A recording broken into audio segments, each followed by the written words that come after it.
குருவடிகளே சரணம். Hello friends and viewers, எல்லாருக்கும் வணக்கம். 14 சித்தர்கள் பாடல் வரிசையில் சிவவாக்கியர் அவர்களுடைய பாடல்களும் விளக்கமும் பார்த்துட்டு இருக்கோம். இப்போ நம்ம பார்க்க போற பாடல் 101. சோறுகின்ற பூதம் போல் சுணங்கு போல் கிடந்த நீர் நாறுகின்ற கும்பியில் நவின்றெழுந்த மூடரே சீறுகின்ற ஐவரை சினுக்கரிக்க வல்லிரேல் 6 கோடி வேணியார் 6ல் 1 ஆவிரே. இதுதாங்க அந்த பாடல். சுணங்கு அப்படின்னா பாம்பு. இங்க பாம்பின் வடிவத்தில் சுருண்டிருக்கும் விந்தை சொல்லியிருக்காரு. நாறுகின்ற கும்பி அப்படின்னா நாரும் சக்தியாகிய கருப்பை. சீறுகின்ற ஐவர் அப்படின்னா மனம் போன போக்கில் செல்லும் 5 புலன்கள். சினுக்கு அப்படின்னா தொடர்பு, பற்று அப்படின்னும் எடுத்துக்கலாம். 6 கோடி வேணியர் அப்படின்னா சிவபெருமான். சோ இந்த பாட்டோட பொருள் என்ன அப்படின்னா, உண்ணும் உணவின் சக்தியினால் பஞ்சபூதங்களால் உருவான விந்தானது விந்து பையில் சேருகிறது. பாம்பு போல் சுருண்டிருக்கும்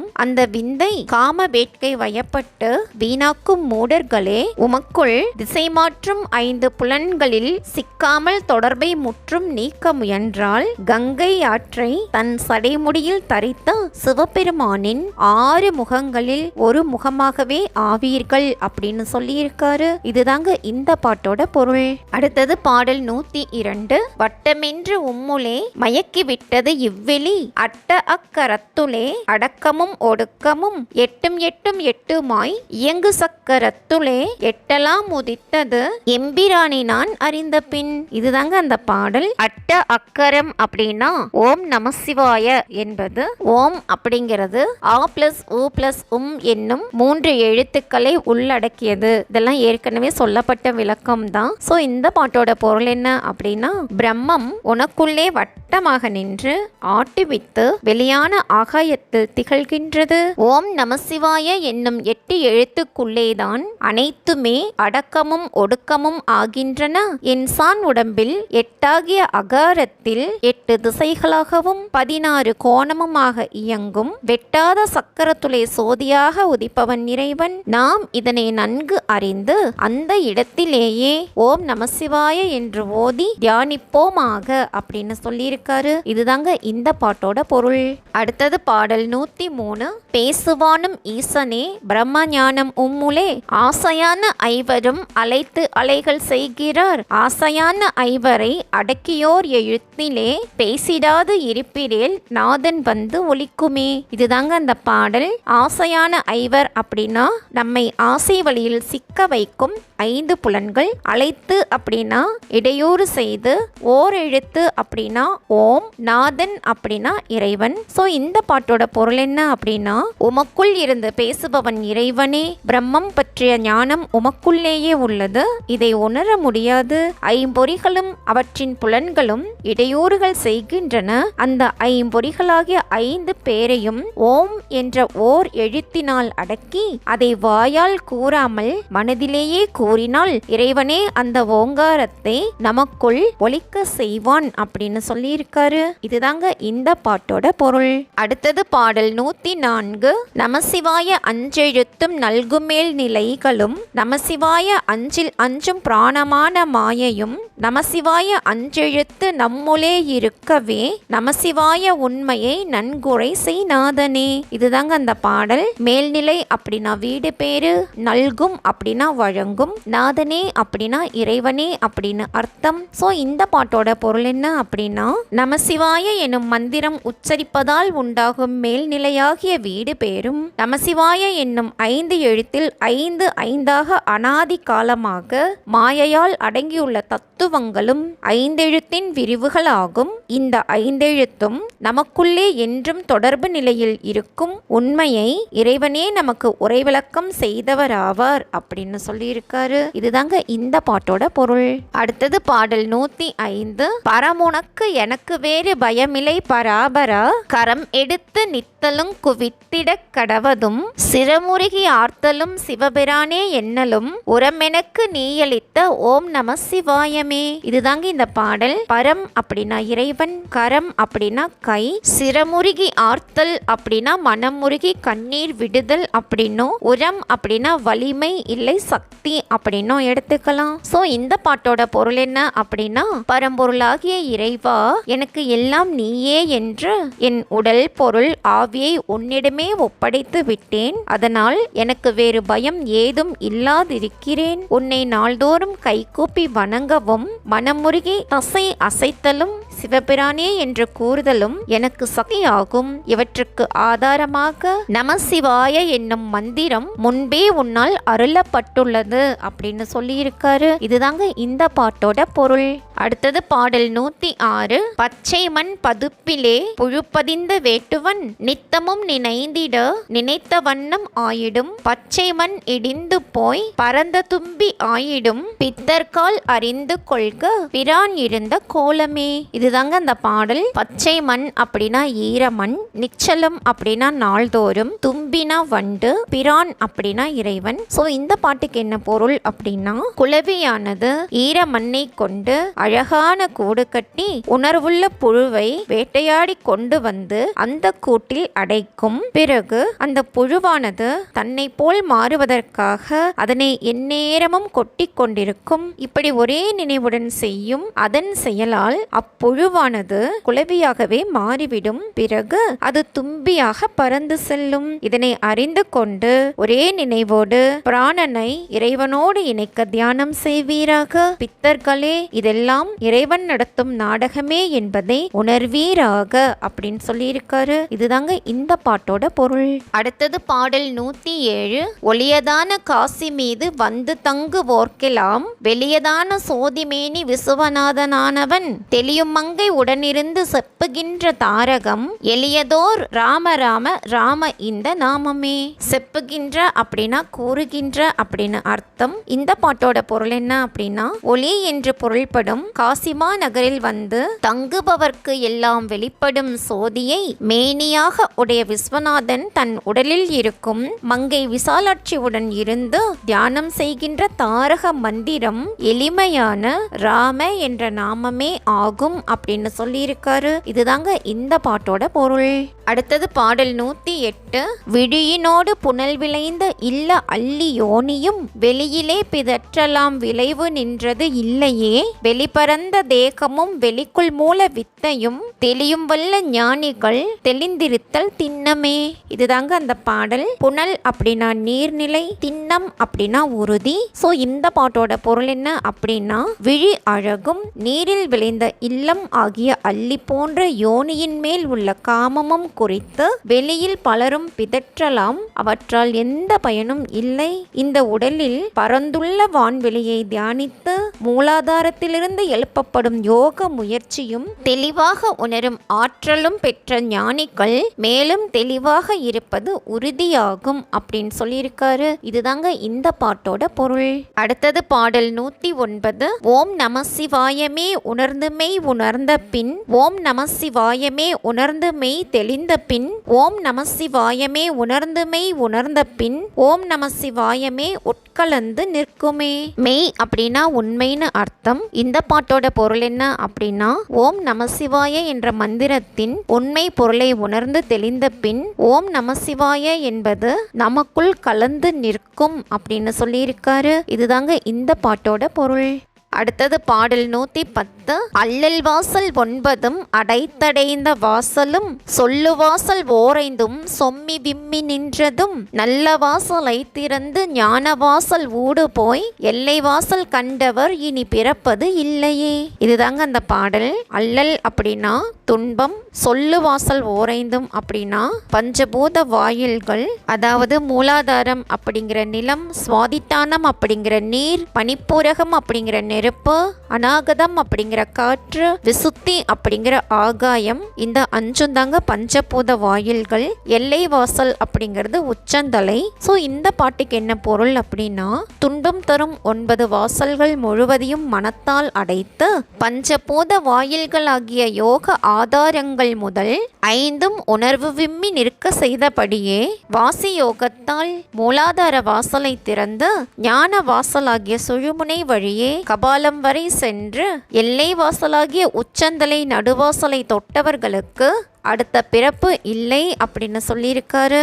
இதுதாங்க இந்த பாட்டோட பொருள். இப்போ நம்ம பார்க்க போற பாடல் 111. ஆதியானது ஒன்றுமே அநேக அநேக ரூபமாய் சாதிபேதமாய் எழுந்து சர்வசீவனான பின் ஆவியோடு ஆடுகின்ற மீண்டும் அந்த சன்மமாம் சோதியான ஞானியர்க்கு சுத்தமாய் இருப்பரே. இதுதாங்க அந்த பாடல். ஆதியானது அப்படின்னா பரம்பொருளான இறைவன், அநேக அநேக ரூபம் அப்படின்னா பல்வேறு வடிவம், சாதி பேதம் அப்படின்னா சாதி வேறுபாடு, சென்மம் அப்படின்னா பிறப்பு. சோ இந்த பாட்டோட பொருள் என்ன அப்படின்னா, உலகம் தோன்றுவதற்கு முன்பு பரம்பொருள் ஒன்றாகவே இருந்தது. அதுவே பல்வேறு சாதி வேறுபாடுகளாக விரிந்து அனைத்து உயிர்களுமாகவும் விளங்கியது. பின்பு அவை அழிந்து மறுபிறவி எடுத்து வரும் ஒளி வடிவமாக ஆகிய ஞானிகள் இதை நேரிடையாக முழுதும் உணர்வார்கள் அப்படின்னு சொல்லியிருக்காரு. இதுதாங்க இந்த பாட்டோட பொருள். அடுத்தது பாடல் 112. மலர்ந்த தாது மூலமாய் வையகம் மலர்ந்ததும் மலர்ந்த பூ மயக்கம் வந்து அடுத்ததும் விடுத்ததும் புலன்கள் ஐந்தும் பொறிக்கலங்கி பூமி மேல் விழுந்ததும்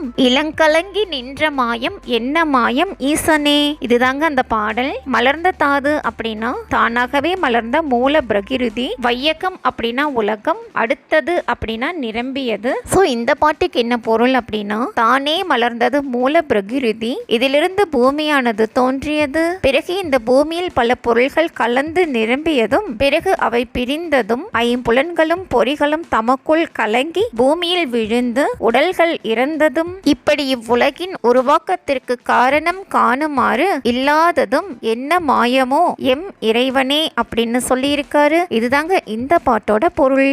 அடுத்தது பாடல் 113. பாரடங்க உள்ளதும் பரந்த வானம் உள்ளதும் ஓரிடமும் இன்றியே ஒன்றி நின்ற ஒன்சுடர் ஆரிடமும் இன்றியே அகத்துளும் புறத்துளும் சீரிடங்கள் கண்டவர் சிவன் தெரிந்த ஞானியே. இதுதாங்க அந்த பாடல். பார் அப்படின்னா உலகம், ஒன்சுடர் அப்படின்னா மிகவும் பிரகாசமாக ஒளிவிடும் சுடர், அகம் அப்படின்னா உள்ளே, புறம் அப்படின்னா வெளியே, சீரிடங்கள் அப்படின்னா இறைவன் சிறந்து விளங்கும் இடங்கள் அப்படின்னு அர்த்தம். சோ இந்த பாட்டோட பொருள் என்ன அப்படின்னா, உலகத்தில் உள்ளனவும் பரந்த வானில் உள்ளனவும் ஆகிய ஓரிடம் கூட விடாமல் எங்கும் எப்பொருளிலும் ஒளி பொருந்திய சுடர் வடிவில் இறைவன் ஒன்றி நிற்கிறார். அந்த இடங்கள் மட்டுமல்லாமல் உடம்பின் உள்ளேயும் வெளியேயும் சிறப்பாக இறைவன் இருக்கும் இடங்களை தெரிந்து கொண்டவர் சிவபெருமானை தெரிந்து கொண்டு ஞானியே ஆவார்கள் அப்படின்னு சொல்லியிருக்காரு. இதுதாங்க இந்த பாட்டோட பொருள். அடுத்தது பாடல் 114. மண்கிடார மே சுமந்து மலையுளேறி மறுகிறீர் என்படாத காரியங்கள் இயலுமென்று கூறுகிறீர் தம்பிரானை நாள்கள் தோறும் தரையிலே தலைப்பட கும்பிடாத மாந்தரோடு கூடி வாழ்வது எங்கனே. இதுதாங்க அந்த பாடல். மண்கிடாரம் அப்படின்னா மண்ணால் செய்யப்பட்ட பெரிய பானை, மறுகிறீர் அப்படின்னா அறிவு மயக்கம் அடைகிறீர், என்படாத காரியங்கள் அப்படின்னா எண்ணிக்கையற்ற செயல்கள், தம்பிரான் அப்படின்னா இறைவன், மாந்தர் அப்படின்னா மக்கள். சோ இந்த பாட்டோட பொருள் என்ன அப்படின்னா, மண்ணால் செய்த பெரிய பானைகளை சுமந்து கொண்டு அதில் பல பூசை பொருள்களும் எடுத்துக்கொண்டு இறைவன் மலைகளின் மேல் இருக்கிறான் என்று எண்ணி மலை மீது கால்வலிக்க ஏறி அறிவு மயக்கம் அடைகிறீர்கள்.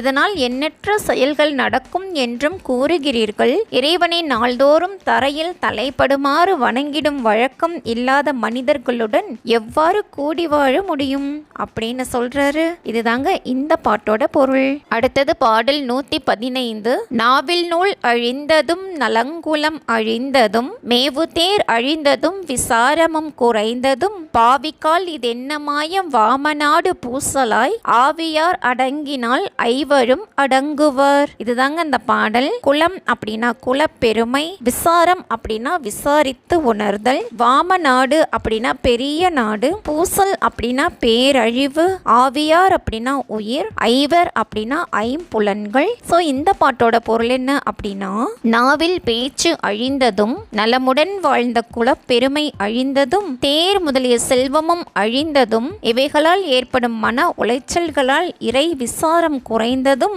இயற்கையாகவே எப்போதும் நடந்து வரும் மாயம் என்பதை அறியாமல் வாழும் பாவிகளே, பெரிய நாட்டில் ஏற்படும் பெரிய போரின் விளைவால் உண்டாகும் பேரழிவு போல உயிரானது உடலில் அடங்கத் தொடங்கும் போது ஐம்புலன்களும் அடங்கிவிடும். அதனால் உயிரோடு இருக்கும் போதே இறை விசாரம் செய்ய வேண்டும் அப்படின்னு சொல்லியிருக்காரு. இதுதாங்க இந்த பாட்டோட பொருள்.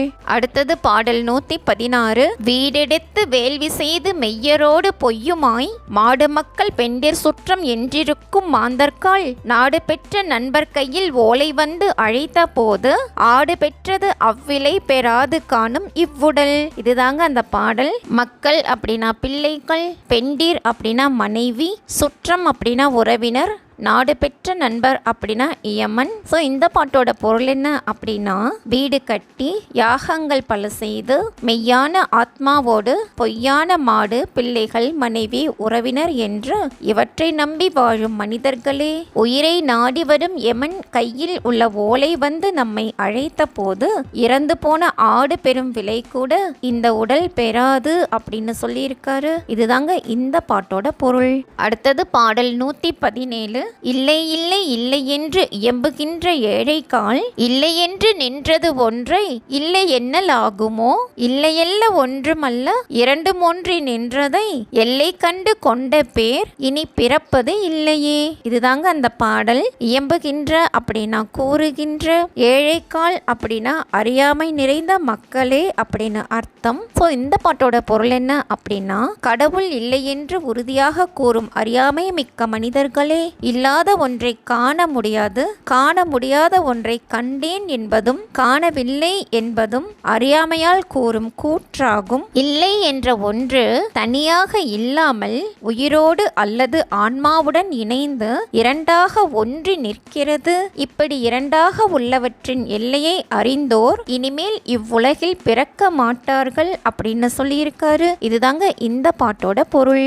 அடுத்தது பாடல் 118. காரகார காரகார காவலூழி காவலன் போற போற போற போற போரில் நின்ற புண்ணியன் மாற மாற மாற மாற மரங்கள் ஏழும் எய்து ஸ்ரீ ராம ராம ராம ராம ராமவென்னும் நாமமே. இதுதாங்க அந்த பாடல். மாறன் அப்படின்னா அழகில் மன்மதன், காரக்கார போற போற அப்படிங்கிறதெல்லாம் அசை சொற்கள். ஸோ இந்த பாட்டோட பொருள் என்ன அப்படின்னா, காவல்காரனாக பல ஊழி காலங்கள் வரையிலும் உலகை காத்தவன், போரில் பல கொடியவர்களை அழித்த புண்ணியன், அழகில் தலை சிறந்தவன், மராமரங்கள் ஏழையும் தம்முடைய பானத்தால் துளைத்தவன், அவனுடைய திருப்பெயர் ராமன் என்பதாகும் அப்படின்னு சொல்லி சிவபாகியர் இந்த பாடல்ல ராம நாம மகிமை பற்றி சொல்லியிருக்காரு. இதுதாங்க இந்த பாட்டோட பொருள். அடுத்தது பாடல் 119. நீடு பாரிலே பிறந்து நேயமான காயந்தான் வீடு பேரு இது என்ற போது வேண்டி இன்பம் வேண்டுமோ, பாடினாலு வேதமும் பாரிலே படர்ந்ததோ நாடு ராம ராம ராம ராம என்னும் நாமமே. இதுதாங்க அந்த பாடல். நீடு பார் அப்படின்னா பெரிய உலகம், நேயமான காயம் அப்படின்னா நாம் நேசிக்கும் உடல், நாடு அப்படின்னா விரும்பு. ஸோ இந்த பாட்டோட பொருள் என்ன அப்படின்னா, இந்த உலகில் பல பிறவிகள் எடுத்து பிறந்த இவ்வுடம்பை இது என்னுடையது என எண்ணி இருக்கின்றோம். ஆனால் வீடு பேராகிய இன்பமே பெரிது என்று விரும்பிய பின்பு உலக இன்பம் எவையும் வேண்டுவதில்லை. 4 வேதங்களையும் ஓதி உலகில் வாழ்வதை விட நாடத் தகுந்தது ராமநாம தியானமே ஆகும் அப்படின்னு சொல்லியிருக்காரு. இதுதாங்க இந்த பாட்டோட பொருள். அடுத்தது பாடல் 120. உயிரும் நன்மையால் உடல் எடுத்து வந்து இருந்திடும், உயிர் உடம்பு ஒழிந்த போது ரூபமாயிடும், உயிர் சிவத்தின் மாய்கையாகி ஒன்றை ஒன்று கொன்றிடும், உயிரும் சக்தி மாய்கையாகி ஒன்றை ஒன்று தின்னுமே. இதுதாங்க அந்த பாடல்.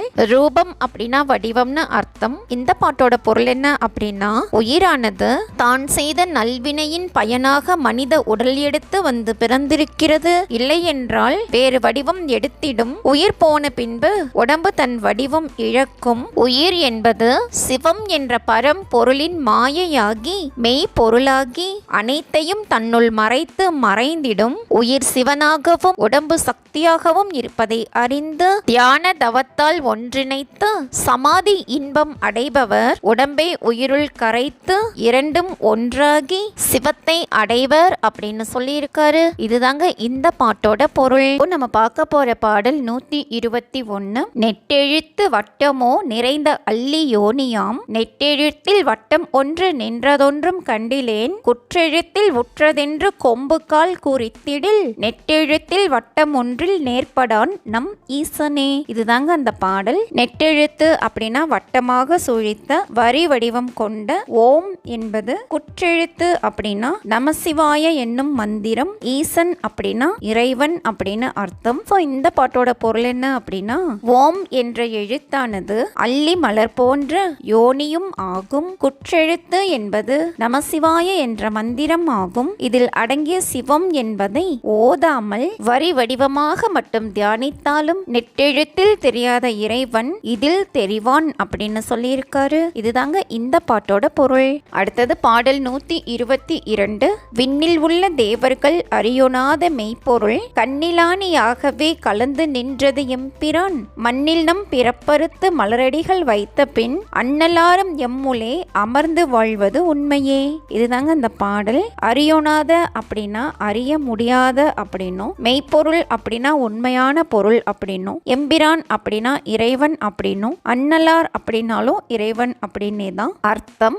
இந்த பாட்டோட பொருள் என்ன அப்படின்னா, வானிலுள்ள தேவர்களாலும் கூட அறிய முடியாத உண்மை பொருளே கடவுள். ஆனால் கண்ணில் ஆணி அடித்தது போல நமக்குள் அவர் கலந்துள்ளார். மண்ணில் நம் பிறப்பை அறுப்பதற்காக தம் மலர் போன்ற திருவடிகளை ஒதுக்கியவர் இறைவனே ஆவார். அவர் எமக்குள் அமர்ந்து வாழ்வதும் உண்மையே ஆகும் அப்படின்னு சொல்லியிருக்காரு. இதுதாங்க இந்த பாட்டோட பொருள்.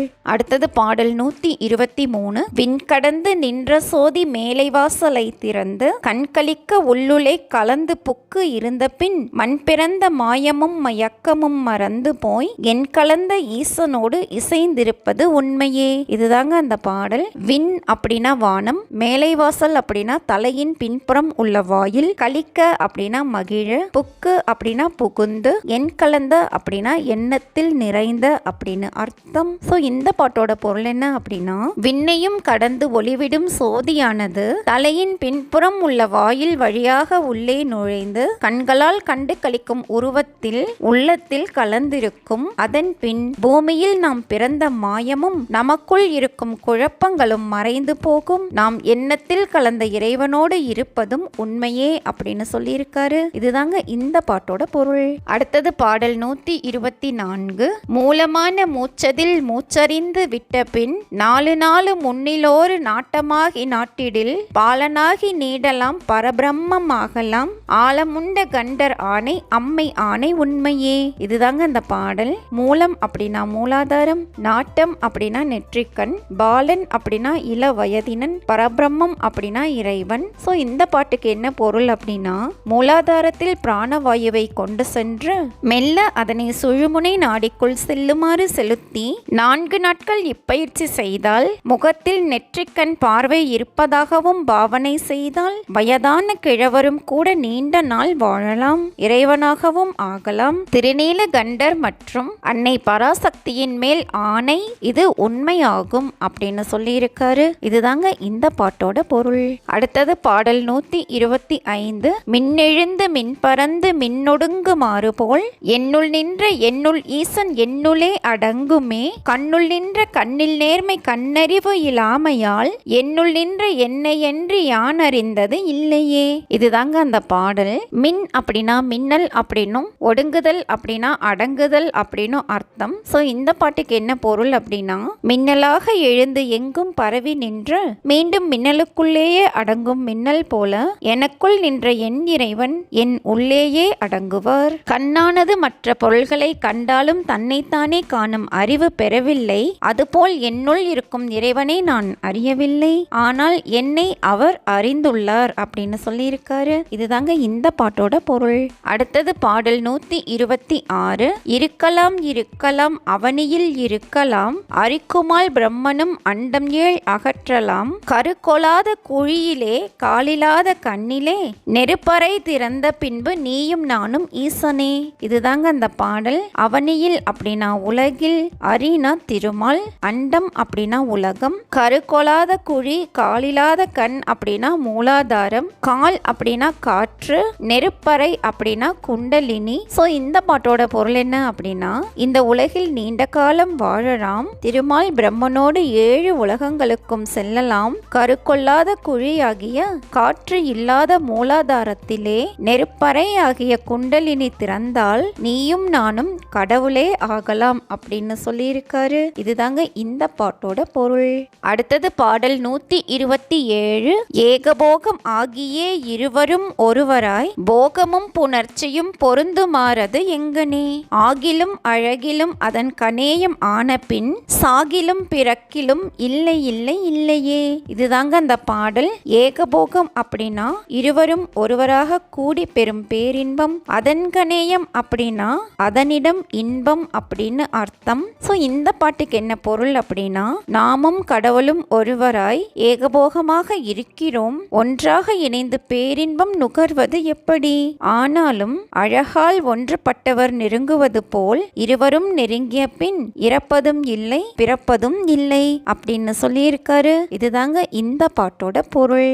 அடுத்தது பாடல் 128. வேதம் நாளும் பூதமாய் விரவும் அங்கி நீரதாய் பாதமே இலிங்கமாய் பரிந்து பூசை பண்ணினால் காதில் நின்று கடை திறந்து கட்டு அறுத்த ஞானிகள் ஆதி அந்தமும் கடந்தது அரிய வீடது ஆகுமே. இதுதாங்க அந்த பாடல். அங்கினா நெருப்பு, பாதம்னா திருவடி, பரிந்து அப்படின்னா பக்தி கொண்டு, வீடு அப்படின்னா வீடு பேரு. ஸோ இந்த பாட்டுக்கு என்ன பொருள் அப்படின்னா, 4 வேதங்களையும் 4 பூதமாக கொண்டு இறைவனின் திருவடிகளையே லிங்கமாக கொண்டு தீபம் முதலியவற்றை நீராக கொண்டு பக்தியுடன் பூஜை செய்தால் யோக வாயில் திறக்கும். அவ்வாறு வழிபடுபவர்கள் அனைத்து பற்றுகளையும் அறுத்த ஞானிகள் ஆவார்கள், அதுவே வீடு பேரு ஆகும் அப்படின்னு சொல்லியிருக்காரு. இதுதாங்க இந்த பாட்டோட பொருள். அடுத்தது பாடல் 129. பருத்தி நூல் முறுக்கிவிட்டு பஞ்சி ஓதும் மாந்தரே துருத்தி நூல் முறுக்கிவிட்டு துன்பம் நீங்க வல்லிரேல் கருத்தில் நூல் களைப்படும் கால நூல் கழிந்திடும் திருத்தி நூல் கரவு அரும் சிவாய அஞ்செழுத்துமே.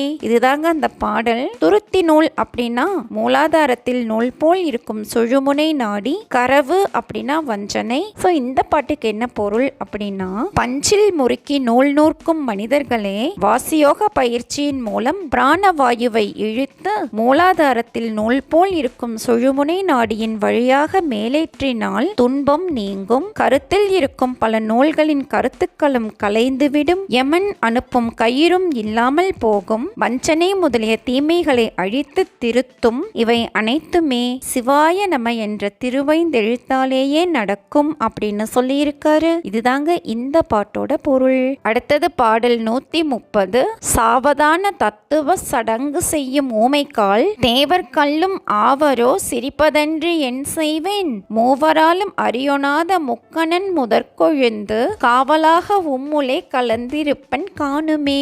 இதுதாங்க அந்த பாடல். அறியொணாத அப்படின்னா அறிய முடியாத, முக்கணன் அப்படின்னா 3 கண்களை கொண்ட சிவபெருமான். ஸோ இந்த பாட்டோட பொருள் என்ன அப்படின்னா, தத்துவங்களை ஆராய்வதையே ஒரு வழியாக கொண்டு எந்நேரமும் அவற்றையே ஆராய்ந்து கொண்டிருக்கும் ஊமைகளே, தேவரும் கல்லாக இருப்பார்களோ, நீங்கள் கல்லை தெய்வமாக வணங்கும் செயலை கண்டு என்னால் சிரிக்க முடிகிறதே அன்றி வேறு என்னால் என்ன செய்ய முடியும்? பிரம்மா, விஷ்ணு, உருத்திரன் இம்மூவராலும் அறிய முடியாத நிலையில் இருப்பவனும் முக்கண்ணனும் முதல் தெய்வமாக வணங்கப்படுபவனும் ஆகிய சிவபெருமான் உங்கள் உடலுக்குள்ளேயே கலந்திருக்கிறார். அவரை தியானத்தின் மூலம் உங்களுக்குள் கண்டு கொள்ளுங்கள், அவன் எப்பொழுதும் உங்களுக்கு காவலாக இருப்பான் அப்படின்னு சொல்லியிருக்காரு. இதுதாங்க இந்த பாட்டோட பொருள். இப்போ நம்ம பார்க்க போற பாடல் 131. காலை மாலை நீரிலே முழுகுமந்த மூடற்கால் காலை மாலை நீரிலே கிடந்த தேரை என் பெரும் காலமே எழுந்திருந்து கண்கள் 3இல் ஒன்றினால் மூலமே நினைப்பிராகில் முத்தி சித்தி ஆகுமே. இதுதாங்க அந்த பாடல். தேரை அப்படின்னா தவளை, கண்கள் 3இல் 1 அப்படின்னா நெற்றிக்கண், மூலம் அப்படின்னா இறைவன் மூலாதாரம், முத்தி அப்படின்னா வீடு பேரு. ஸோ இந்த பாட்டுக்கு என்ன பொருள் அப்படின்னா, காலையிலும் மாலையிலும் நீராடினால் போதும் என்று எண்ணும் அறிவற்றவர்களே, காலையும் மாலையும் நீரிலேயே கிடக்கும் தவளையானது வீடு பேறு அடைந்து விடுமா? காலையில் எழுந்து 3 கண்களில் ஒன்றாகிய 2 புருவங்களின் நடுவில் இருக்கும் நெற்றிக் கண்ணால் இறைவனை எண்ணி தியானம் செய்தால் உங்களுக்கு வீடு பேறு கிடைப்பது உறுதியாகும் அப்படின்னு சொல்லியிருக்காரு. இதுதாங்க இந்த பாட்டோட பொருள். அடுத்தது பாடல் 132.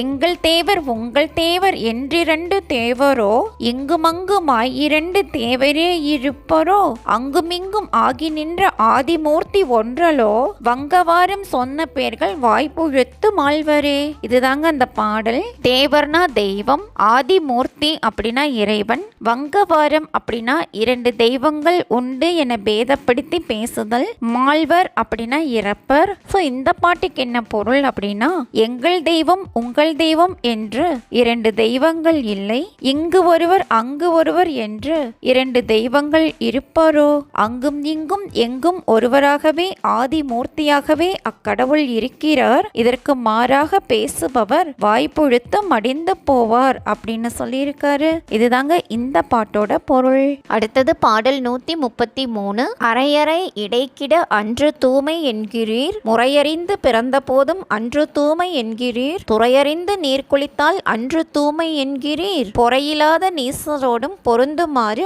அது எங்கனே. இதுதாங்க அந்த பாடல். அரையறை இடைக்கிடுதல் அப்படின்னா இளம் பெண்களை மாதத்தில் 3 நாட்கள் வீட்டின் அறையில் தீட்டு காரணமாக ஒதுக்கி வைத்தல். தூய்மை அப்படின்னா தீட்டு, பொறை அப்படின்னா பொறுமை. சோ இந்த பாட்டோட பொருள் என்ன அப்படின்னா, இளம் பெண்களை மாதத்தில் 3 நாட்கள் அறையில் ஒதுக்கி வைக்கிறார்கள், அன்று தீட்டு என்கிறீர்கள், தாயானவள் குழந்தை பெற்ற பிறகும் தீட்டு என்கிறீர்கள், இறப்புக்கு போய்விட்டு குலத்தின் துறைகளில் காரணம் கேட்டால் தீட்டு என்கிறீர்கள். இப்படி பொறுத்து கொள்ளாமல் எதற்கும் தீட்டு என்று கூறும் அறிவற்ற மக்களோடு எப்படி பொருந்தி வாழ முடியும் அப்படின்னு கேட்டிருக்காரு. இதுதாங்க இந்த பாட்டோட பொருள்.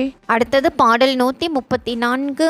சத்தம் வந்து வெளியிலே சலமிருந்து வந்ததும் மத்தமாகி நீரிலே துவண்டு மூழ்கும் மூடரே, சுத்தமேது கட்டதேது தூய்மை கண்டு நின்றதேது, பித்த காயம் உற்றதேது பேதமேது போதமே. இதுதாங்க அந்த பாடல். சத்தம்னா ஒளி, சலம் அப்படின்னா மழை நீர், மூடரே அப்படின்னா அறிவற்றவர்களே, பித்த காயம் அப்படின்னா சூடு கொண்ட உடல், பேதம் அப்படின்னா வேறுபாடு, போதம் அப்படின்னா மெய்யறிவு. சோ இந்த பாட்டுக்கு என்ன பொருள் அப்படின்னா, ஒளியிருக்கும் ஆகாயத்தில் இருந்துதான் மழை நீர் உண்டாகி வருகிறது, அதனால் அறிவில் தெளிவில்லாமல் நீரிலே மூழ்கும் அறிவற்றவர்களே, சுத்தமாக இருப்பது ஏது, தீப்பட்டால் அசுத்தம் அகல்வது என்பது ஏது, தூய்மை கண்டு அதை விரும்பும் பொருள்தான் ஏது, சொல்லுங்கள். பித்த உடம்பு சுடுகிறதே அது எப்படி, வேறுபாடுதான் ஏது, ஆகவே மெய்யறிவு ஒன்றே இவை யாவும் போக்குவது என்பதை அறிவீராக அப்படின்னு சொல்லியிருக்காரு. இதுதாங்க இந்த பாட்டோட பொருள்.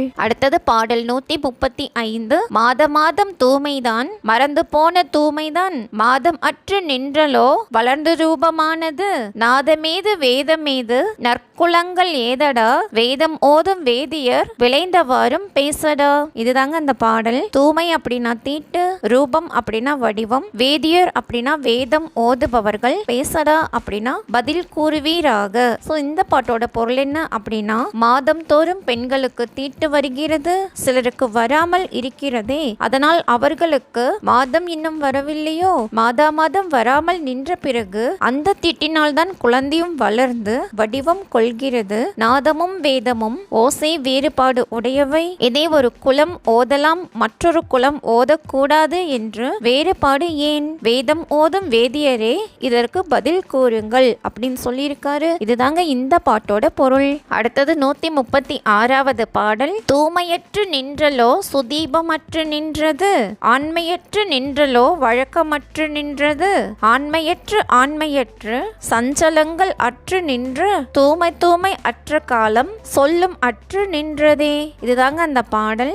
சுதீபம் அப்படின்னா ஒளியற்ற, சஞ்சலங்கள் அப்படின்னா துன்பங்கள். ஸோ இந்த பாட்டுக்கு என்ன பொருள் அப்படின்னா, மாத விலக்கு இல்லாத பெண்கள் ஒளியற்ற உடலுடன் இருப்பர், ஆண்மையற்ற மனிதரால் மரபு வளர்வது நின்றது, அவர்களால் துன்பங்களும் நின்றன, மாத விலக்கு நின்ற காலத்தில் பேசவும் வாய்ப்பு இல்லாமல் போனது, மனித குலம் தழைப்பதற்கு மாத விலக்கு என்பது முக்கியமானது, எனவே அதனை தூய்மை என இழந்து பேசக்கூடாது அப்படின்னு சொல்லியிருக்காரு. இதுதாங்க இந்த பாட்டோட பொருள். அடுத்தது பாடல் 137.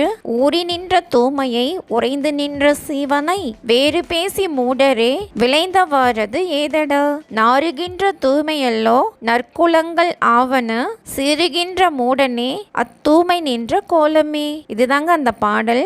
சீவன் அப்படின்னா உயிர், சீறுகின்ற மூடனே அப்படின்னா கோபப்படும் அறிவற்றவனே அப்படின்னு அர்த்தம். ஸோ இந்த பாட்டுக்கு என்ன பொருள் அப்படின்னா, தூய்மை என்று நீங்கள் இகழ்ந்து கூறும் ஒன்று இயற்கையாகவே உடலில் ஊறுவதாகும். அதில் உறைந்து நின்றே குழந்தை உயிர் பெற்று வளர்கிறது. இதை அறியாமல் இகழும் அறிவற்றவரே, உங்களின் பேச்சால் விளைந்த பயன் ஏது?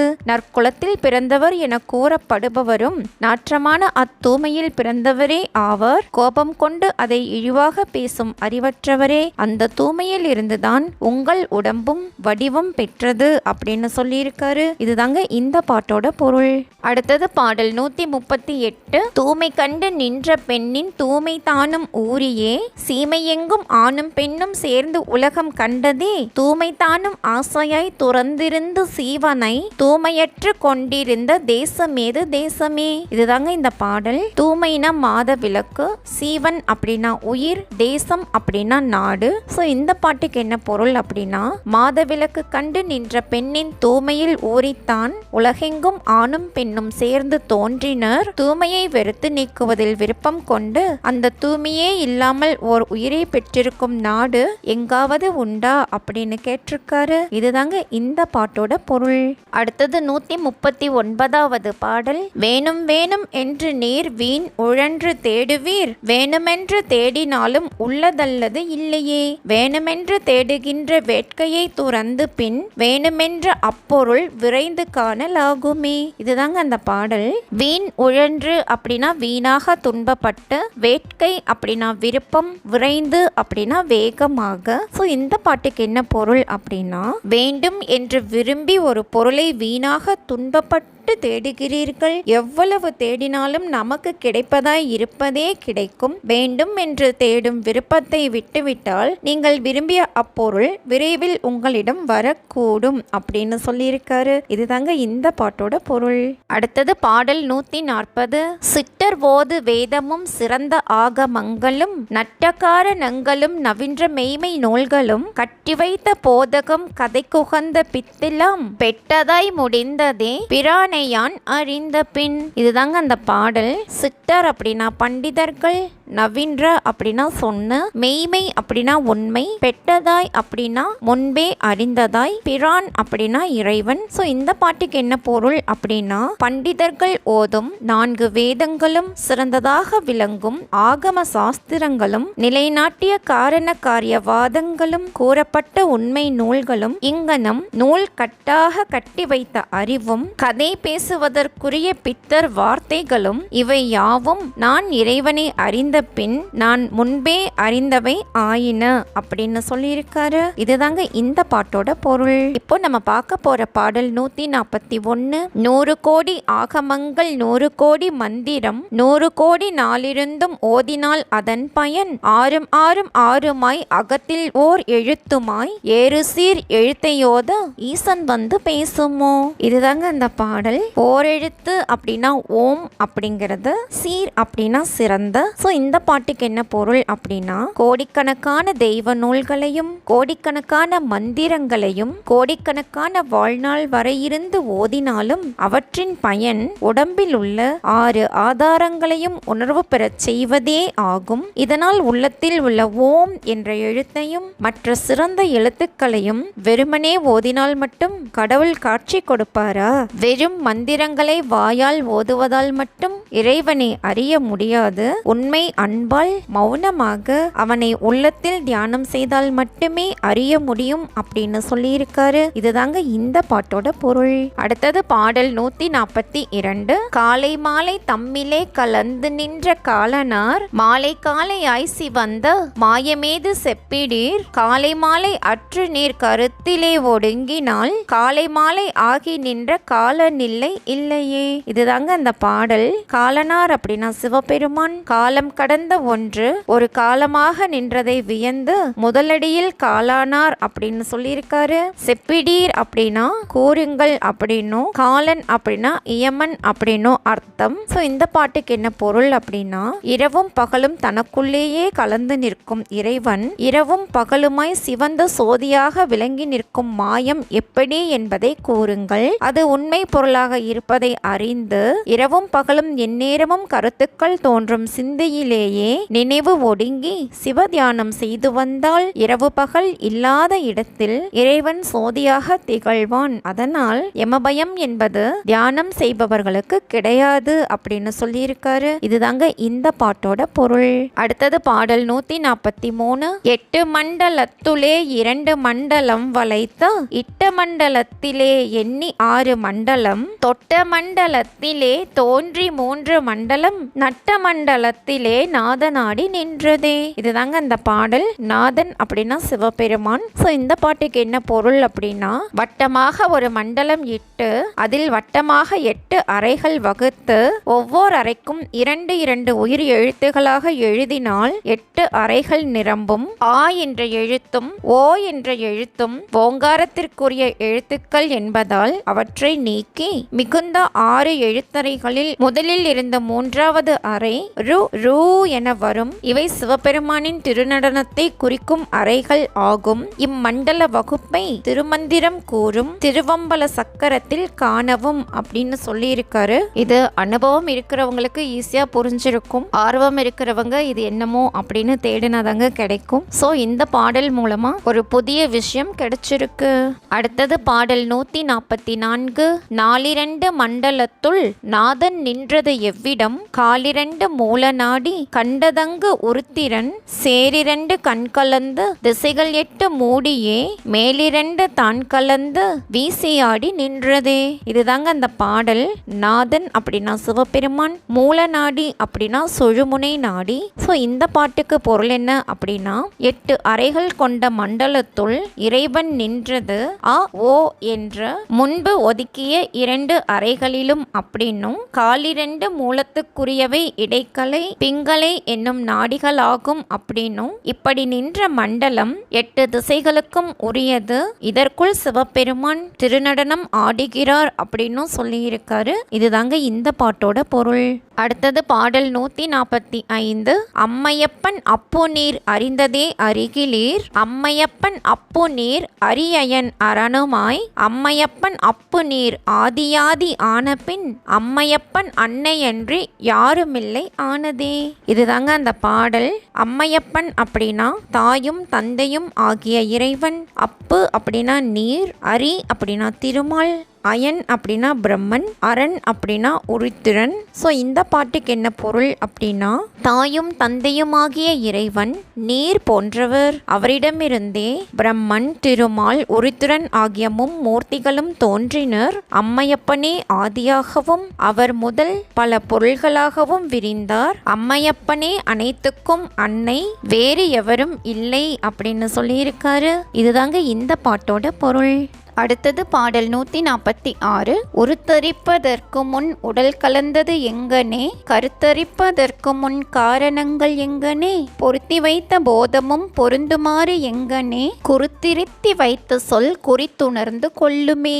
இதுதாங்க அந்த பாடல். உரு அப்படின்னா உருவம், போதம் அப்படின்னா போதனை, குரு அப்படின்னா ஆசான், குறித்துணர்ந்து அப்படின்னா குறித்து கொண்டு அப்படின்னு அர்த்தம். ஸோ இந்த பாட்டுக்கு என்ன பொருள் அப்படின்னா, உருவம் வந்து சேர்வதற்கு முன்பாக நம் உடல் எங்கே எவ்வாறு சேர்ந்து இருந்தது, கருவில் வந்து சேர்வதற்கு முன்பு குழந்தைக்கான காரணங்கள் எங்கே நின்றன, நமக்கிருக்கும் அறிவும் எப்படி வந்து பொருந்தியது, பிறகு வந்த குருநாதர் நம்மை திருத்தி அளித்த போதனைகளை குறித்து கொண்டு உணர்வீராக அப்படின்னு சொல்லியிருக்காரு. இதுதாங்க இந்த பாட்டோட பொருள்.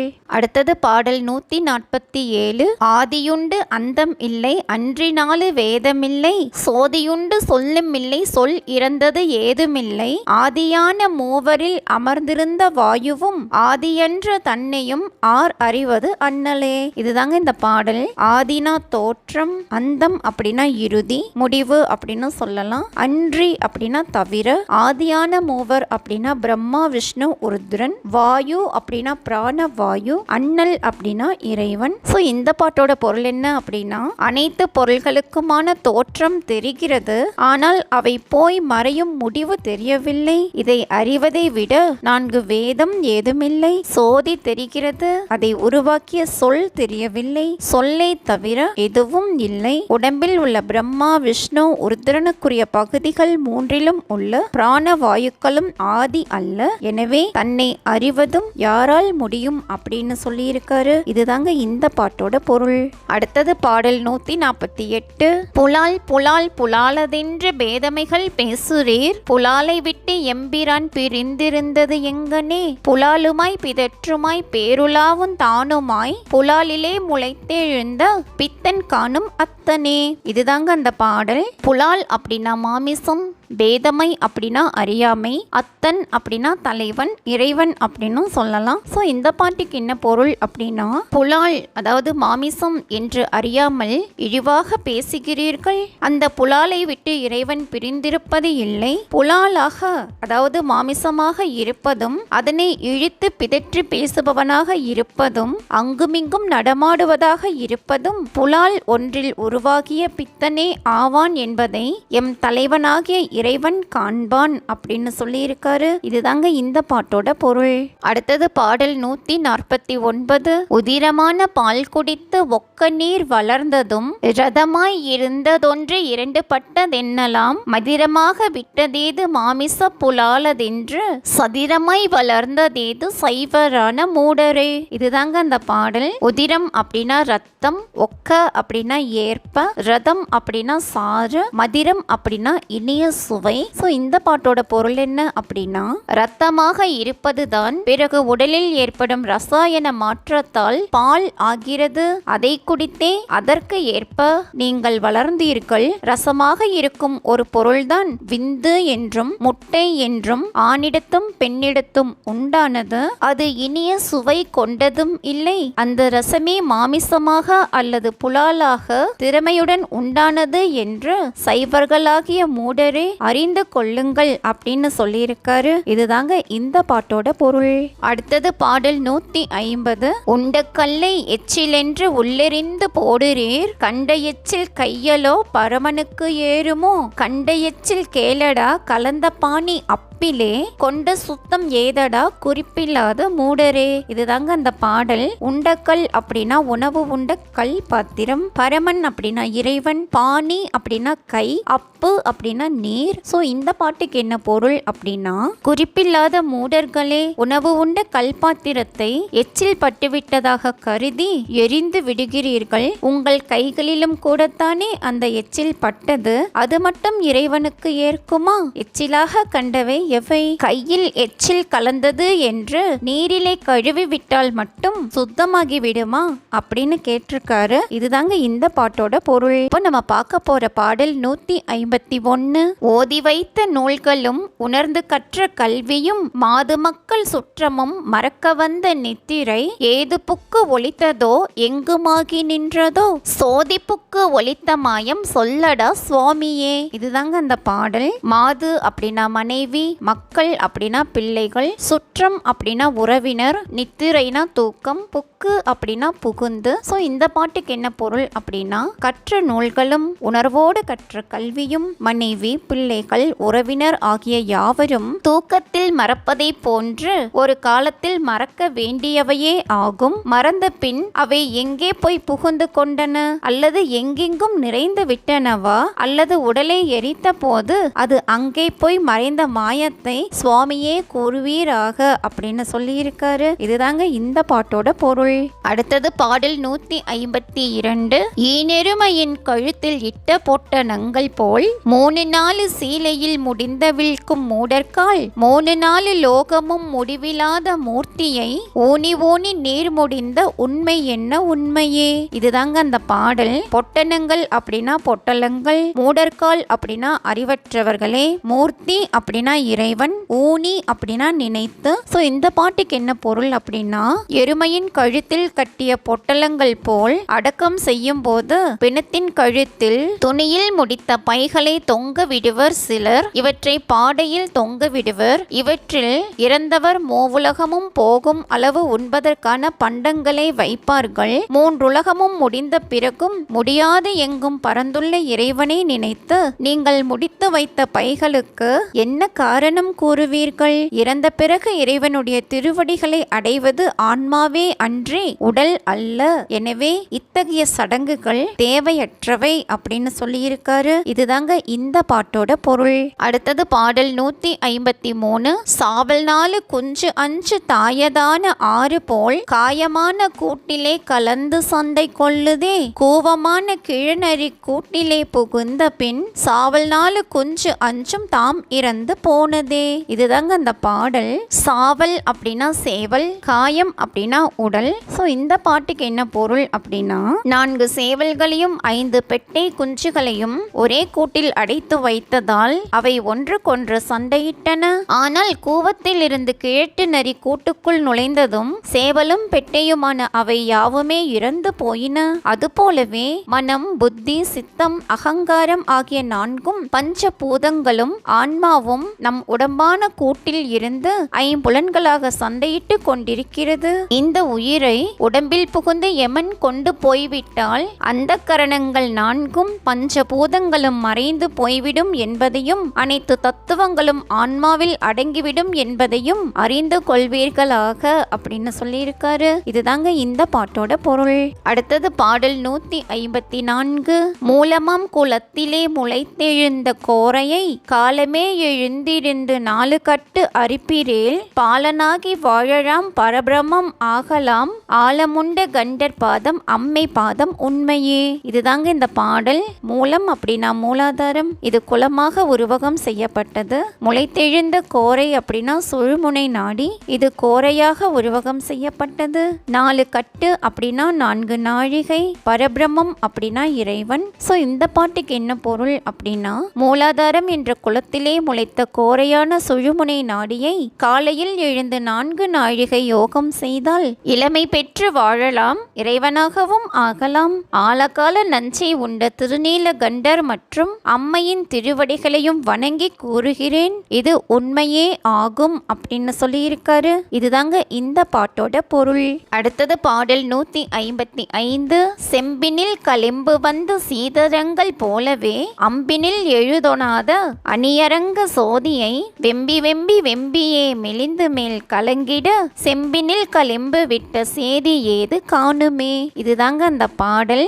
சீதரங்கள் அப்படின்னா காரணங்கள், எழுதொணாத அப்படின்னா எழுத முடியாத அப்படின்னு அர்த்தம். ஸோ இந்த பாட்டுக்கு என்ன பொருள் அப்படின்னா, செம்பில் களிம்பு ஏறுவது மற்ற பொருள் சேர்க்கையாலோ மற்றவர் செய்த செயலாலோ அன்று தானாகவே தோன்றுகின்றது. திருவரங்கத்து பெருமான் அழகை யாரும் எழுத முடியாது. அதுவும் இயற்கையாகவே நம் உள்ளத்தில் தானாகவே இருக்கிறது, அந்த சோதியாகும் அப்படின்னு சொல்லியிருக்காரு. இதுதாங்க இந்த பாட்டோட பொருள். அடுத்தது பாடல் 156. நாடி நாடி உம்முலே நயந்து காண வல்லிரேல் ஓடியோடி மேலுவார் உம்முலே அடங்கிடும் தேடி வந்த காலனும் திகைத்திருந்து போய்விடும் கோடி காலமும் உகந்து இருந்தவாறு எங்கனே. இதுதாங்க அந்த பாடல். நயந்து அப்படின்னா விரும்பி, காலன் அப்படின்னா யமன். ஸோ இந்த பாட்டுக்கு என்ன பொருள் அப்படின்னா, உமக்குள்ளே விரும்பி பல வகையிலும் நாடி பார்த்தால் வெளியில் தேடினாலும் கிடைக்காத பொருள்கள் உமக்கு உள்ளேயே அடங்கிவிடும். உயிரை பறிக்க வந்த யமனும் திகைத்து போவான். கோடிக்கணக்கான ஆண்டுகள் இப்படி தேடிக்கொண்டே இருக்கலாம் அப்படின்னு சொல்லியிருக்காரு. இதுதாங்க இந்த பாட்டோட பொருள். அடுத்தது பாடல் 157. பிணங்குகின்றது ஏதடா பிரஞை கெட்ட மூடரே, பிணங்கிலாத பேரொளி பிராணனை அருகிலீர், பிணங்குவோர் இருவினை பிணக்கு அறுக்க வல்லிரேல், பிணங்கிலாத பெரிய இன்பம் பெற்றிருக்கலாகுமே. இதுதாங்க அந்த பாடல். பிணங்கு அப்படின்னா முரண்பாடு, பிரஞை அப்படின்னா உணர்வு, இருவினை அப்படின்னா நல்வினை தீவினை ரெண்டுமே தான். ஸோ இந்த பாட்டுக்கு என்ன பொருள் அப்படின்னா, நல்லுணர்வு அற்ற மூடரே, அனைத்திலும் முரண்படுவது ஏன்? எதிலும் முரண்படாத பேரொளி பிராணனை நீங்கள் அறியவில்லை. முரண்படுவோரிடம் செறிந்துள்ள நல்வினை தீவினைகளை பிரித்து அகற்ற முடியுமானால் முரண்பாடில்லாத பெரிய இன்பத்தை அடையலாம் அப்படின்னு சொல்லியிருக்காரு. இதுதாங்க இந்த பாட்டோட பொருள். அடுத்தது பாடல் 158. மீனிறைச்சி தின்றதில்லை அன்றும் இன்றும் வேதியர், மீனிருக்கும் நீரலோ மூழ்குவதும் குடிப்பதும், மானிறைச்சி தின்றதில்லை அன்றும் இன்றும் வேதியர், மானுரித்த தோழலோ மார்பு நூல் அணிவதும். இதுதாங்க இந்த பாடல். இறைச்சி அப்படின்னா மாமிசம், வேதியர் அப்படின்னா வேதம் ஓதுபவர், மூழ்குவது அப்படின்னா குளிப்பது. ஸோ இந்த பாட்டுக்கு என்ன பொருள் அப்படின்னா, வேதியர்கள் அன்று முதல் இன்று வரை மீன் இறைச்சியை உண்பதில்லை, ஆனால் மீன் வாழும் நீரில்தான் குளிக்கிறார்கள், அதே நீரைத்தான் குடிக்கவும் செய்கிறார்கள். அதுபோல் வேதியர்கள் அன்று முதல் இன்று வரை மான் இறைச்சியை உண்பதில்லை, ஆனால் மான் தோளில்தான் பூநூலில் ஒரு முடிச்சு கட்டி அதனை தங்கள் மார்பில் அணிகிறார்கள் அப்படின்னு சொல்லியிருக்காரு. இதுதாங்க இந்த பாட்டோட பொருள். அடுத்தது 159வது பாடல். ஆட்டிறைச்சி தின்றதில்லை அன்றும் இன்றும் வேதியர், ஆட்டிறைச்சி அல்லவோ யாகம் நீங்கள் ஆற்றலே, மாட்டிறைச்சி தின்றதில்லை அன்றும் இன்றும் வேதியர், மாட்டிறைச்சி அல்லவோ மரக்கறிக்கு இடுவது. இதுதாங்க அந்த பாடல். இந்த பாட்டுக்கு என்ன பொருள் அப்படின்னா, வேதியர் அன்று முதல் இன்று வரை ஆட்டிறைச்சியை உண்பதில்லை, ஆனால் ஆட்டை பலியிட்டு அதன் இறைச்சியை யாகத்தில் இடுகிறார்கள். அன்று முதல் இன்று வரை வேதியர்கள் மாட்டிறைச்சி உண்பதில்லை, ஆனால் அவர்கள் உண்ணும் காய்கறிகளுக்கு மாட்டிறைச்சியையே உரமாக இடுகிறார்கள். உணவு பழக்கத்தினாலோ ஆசார அனுஷ்டானங்களாலோ இறைவனை அடைந்துவிட முடியாது அப்படின்னு சொல்லியிருக்காரு. இதுதாங்க இந்த பாட்டோட பொருள். அடுத்தது பாடல் 160. அக்கிடீர் அனைத்துயிர்க்கும் ஆதியாகி நிற்பது, முக்கிடீர் உமை பிடித்து முத்தரித்து விட்டது, மைக்கிடில் பிறந்திருந்து மாண்டு மாண்டு போவது, மொக்கிடீர் உமக்கு நான் உணர்த்து வித்தது உண்மையே. இதுதாங்க அந்த பாடல். அக்கி அப்படின்னா அக்னி, அதாவது நெருப்பு, ஆதி அப்படின்னா முதன்மை, முத்தரித்தல் அப்படின்னா மயங்க வைத்தல். ஸோ இந்த பாட்டுக்கு என்ன பொருள் அப்படின்னா, அனைத்து உயிர்க்கும் முதன்மையாக இருப்பது நெருப்பே, உங்களை பிடித்து மயங்க வைத்தது மாயையே, இதையறியாத காலம் வரையிலும் பிறந்து இறந்து இப்படி தொடர வேண்டியதுதான், உங்களுக்கு உணர செய்த இதனை உண்மை என்று ஏற்றுக்கொள்வீராக அப்படின்னு சொல்லியிருக்காரு. இதுதாங்க இந்த பாட்டோட பொருள். இப்போ நம்ம பார்க்க போற பாடல் 161. ஐயன் வந்து மெய்யகம் புகுந்தவாறு எங்கனே, செய்யதெங்கு இளங்குறும்பை நீர் புகுந்த வண்ணமே, ஐயன் வந்து மெய்யகம் புகுந்து கோயில் கொண்ட பின் வையகத்தில் மாந்தரோடு வாய் திறப்பதில்லையே. இதுதாங்க இந்த பாடல். அயன் அப்படின்னா இறைவன், மெய்யகம் அப்படின்னா உடலுக்குள், செய்யதெங்கு இளங்குறும்பை அப்படின்னா தென்னையின் இளங்காய், வையகம் அப்படின்னா உலகம், மாந்தர் அப்படின்னா மனிதர். ஸோ இந்த பாட்டுக்கு என்ன பொருள் அப்படின்னா, இறைவன் நம் உடம்பில் வந்து புகுந்தது எப்படி என்றால், தென்னையின் இளைய குறும்பையில் இளநீர் என்னும் நீர் எப்படி புகுந்ததோ அது போலத்தான். அதாவது தென்னையின் இளங்காயில் நீரானது உள்ளிருந்தே ஊறியது, அதுபோல் இறைவனும் உள்ளிருந்தே வெளிப்படுகிறார் என்பது இதன் பொருள் ஆகும். இவ்வாறு இறைவன் உள்ளத்தில் கோயில் கொண்டதை அறிந்தவர் இதை உணராத மற்ற மனிதரிடம் வாய் திறந்து பேசுவதில்லை. காரணம், பேசுவதால் எந்த பயனும் இல்லை என்பதே ஆகும் அப்படின்னு சொல்லியிருக்காரு. இதுதாங்க இந்த பாட்டோட பொருள். அடுத்தது பாடல் 162. நவ்வும் அவ்வையும் கடந்து நாடோனாது சீயின் மேல், வவ்வு யவ்வுளும் சிறந்த வன்மை ஞான போதகம், ஒவ்வு சுத்தியுள் நிறைந்தது உச்சியூடுருவியே, இவ்வகையறிந்த பேர்கள் ஈசன் ஆனை ஈசனே. இதுதாங்க அந்த பாடல். நவ்வு அப்படின்னா சுவாதிட்டானம், மவ்வு அப்படின்னா மணிப்பூரகம், சி அப்படின்னா அநாகதம், வவ்வு அப்படின்னா விசுத்தி, யவ்வு அப்படின்னா யாக்ஞா, ஈசன் அப்படின்னா இறைவன். ஸோ இந்த பாட்டுக்கு என்ன பொருள் அப்படின்னா, அஞ்செழுத்தில் நா என்ற சுவாதிட்டானத்தையும் மா என்ற மணிப்பூரகத்தையும் கடந்து அடுத்திருக்கும் அநாகதத்தில் உள்ள சீயின் மேல் இருக்கும் விசுத்தியில் வாவும் ஆக்ஞாவில் யாவும் ஓதி உணர வேண்டும். இந்த நமசிவாய என்ற திருவைந்தெழுத்து நம் உடம்பில் பஞ்சபூதங்களாக உள்ளது.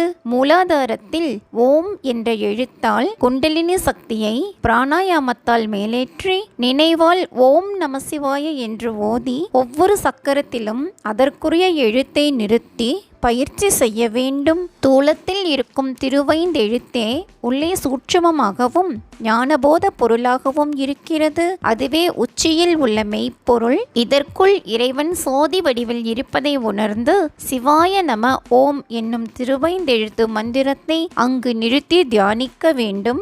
இப்படி மூலாதாரத்திலிருந்து உச்சி வரை முதுகுத்தண்டின் வழியாக ஊடுருவி வாசியை மெய்ப்பொருளில் உள்ள சோதியில் சேர்க்க வேண்டும். இதனை அறிந்து யோக ஞானம் உணர்ந்து தவம் புரிபவர்கள் இறைவனாகவே ஆவார்கள். இது இறைவன் மீது ஆணை அப்படின்னு சொல்லியிருக்காரு. இதுதாங்க இந்த பாட்டோட பொருள்.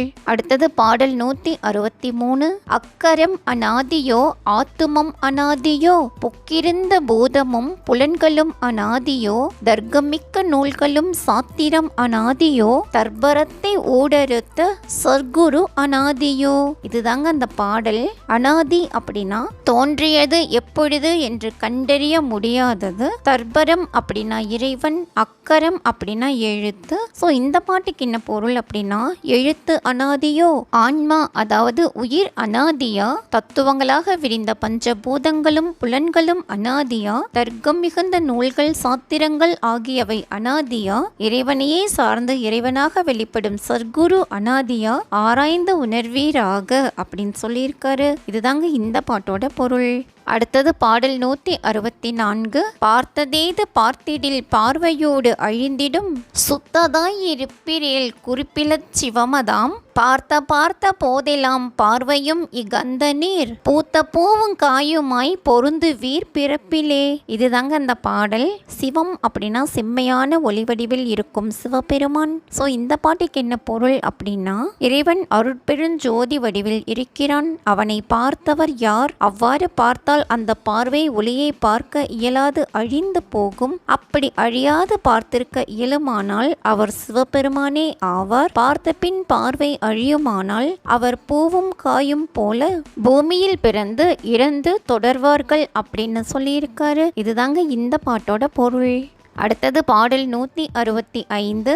நெத்தி பத்தி உழழுகின்ற நீலமா விளக்கினை பத்தியொத்தி நின்று பற்றறுத்தது என் பலன் உற்றிருந்து பாரடா உள்ளொளிக்கு மேலொளி அத்தனார் அமர்ந்திடம் அறிந்தவன் அநாதியே.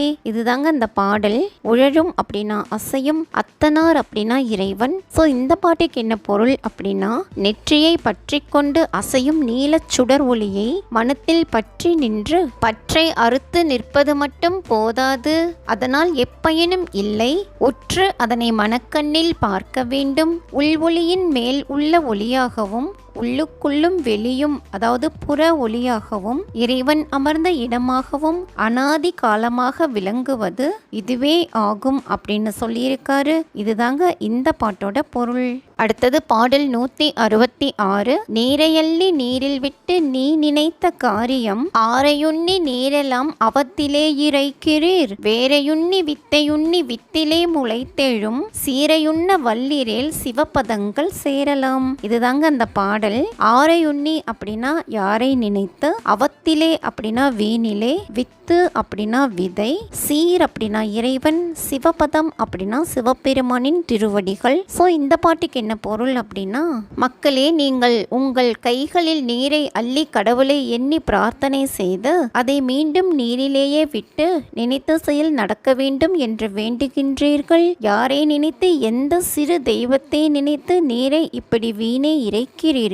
அனைத்திற்கும் வேறாகவும் அல்லது விதையாகவும் அந்த விதையிலே முளைத்து எழுந்த சிறப்பிற்குரிய பொருளாகிய பிரம்மத்தை நினைத்து நீரை விடுவீரேயாயின் சிவபெருமானின் திருவடிகளை நீங்கள் அடையலாம் அப்படின்னு சொல்லியிருக்காரு. இதுதாங்க இந்த பாட்டோட பொருள். அடுத்தது பாடல் 167. நெற்றியில் தியங்குகின்ற நீலமா விளக்கினை உய்துணர்ந்து பாரடா உள்ளிருந்த சோதியை பத்தியில் தொடர்ந்தவர் பரமயமது ஆனவர் அத்தலத்தில் இருந்த பேர்கள் அவர் எனக்கு நாதரே.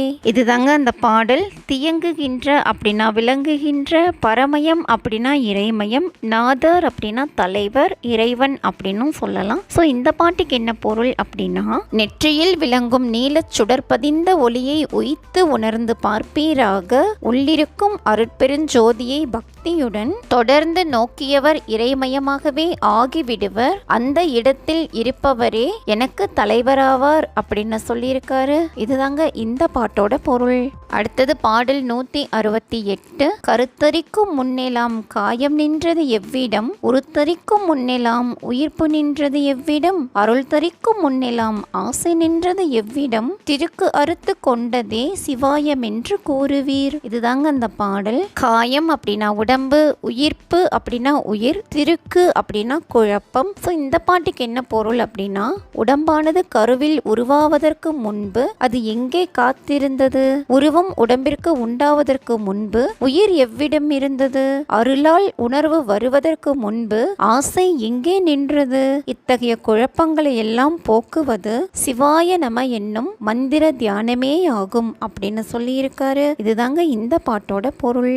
அடுத்தது பாடல் 169. கருத்தரிக்கும் முன்னெலாம் காயம் நின்றது தேயுவில், உருத்தரிக்கும் முன்னெலாம் உயிர்ப்பு நின்றது அப்புவில், அருள் தரிக்கும் முன்னெலாம் ஆசை நின்றது வாயுவில், திருக்கு அறுத்து கொண்டதே சிவாயம் என்று கூறுமே. இதுதாங்க அந்த பாடல். தேயு அப்படின்னா சோதி, ஒளி அப்படின்னு சொல்லலாம், அப்பு அப்படின்னா நீர். ஸோ இந்த பாட்டுக்கு என்ன பொருள் அப்படின்னா, கருவில் உடம்பு உண்டாவதற்கு முன்பு அது சோதியில் இருந்தது, உருவம் உண்டாவதற்கு முன்பு உயிரானது நீரிலே இருந்தது, அருள் உண்டாவதற்கு முன்பு ஆசையானது வாயுவில் இருந்தது. இந்த குழப்பங்களை சிவாய நம என்னும் மந்திர தியானம் நீக்கிவிட்டது அப்படின்னு சொல்லியிருக்காரு. இதுதாங்க இந்த பாட்டோட பொருள். அடுத்தது பாடல் 170. தாதரான தாதரும் தலத்தில் உள்ள சைவரும் கூதரை பறைச்சி மக்கள் கூடி செய்த காரியம், வீதி போகும் ஞானியை விரைந்து கல் எறிந்ததும் பாதகங்களாகவே பழித்ததே சிவாயமே.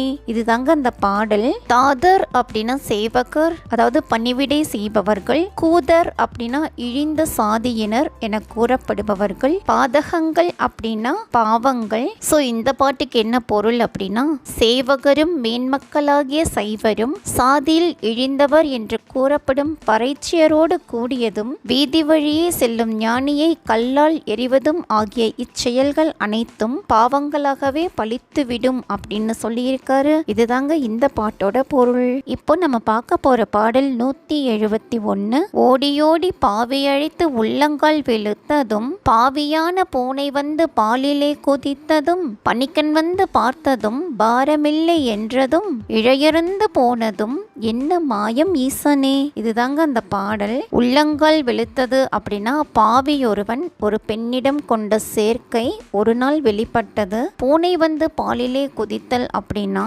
காமத்துக்கு ஆசைப்பட்டு போன ஒருவன் அந்த இடத்தில் சிக்கிக் கொள்ளுதல். பணிக்கன் வந்து பார்த்தல் பாரமில்லை என்றல் அப்படின்னா, பாவி ஒருவனுடன் கலவி மேற்கொண்ட பெண் அப்படின்னும், தனக்கு கருவுண்டாகி விட்டதோ என மருத்துவரிடம் காட்ட அவர் இல்லை என்று கூறுதல் அப்படின்னும் பொருள். சோ இந்த பாட்டோட பொருள் என்ன அப்படின்னா, பல நாளாக ஒரு பாவியானவன் முயன்று ஒரு பெண்ணுடன் மேற்கொண்ட உடலுறவு ஒரு நாள் மறைவாக இல்லாமல் வெளிப்பட்டதும், காமத்துக்கு ஆசைப்பட்டு போன இடத்தில் சிக்கிக் கொண்டதும், இச்சேர்க்கையால் கரு உண்டாகி விட்டதோ என்று சந்தேகம் கொண்டு மருத்துவனிடம் காட்டிய போது அது இல்லை என்று கூறியதும், இத்தகைய பாவம் செய்த பிறகு சங்கிலி இழை அருந்து அபசகுணம் ஆனது என்ன மாயமோ இறைவனே அப்படின்னு சொல்றாரு. சமுதாயத்தில் உயர்ந்த இனத்தினர் என்று கூறப்படும் சிலர் மறைவாக பாவ செயல்களில் ஈடுபடுவதை இவ்வாறு இகழ்ந்து கூறுகிறார் சிவவாக்கியர். இதுதாங்க இந்த பாட்டோட பொருள்.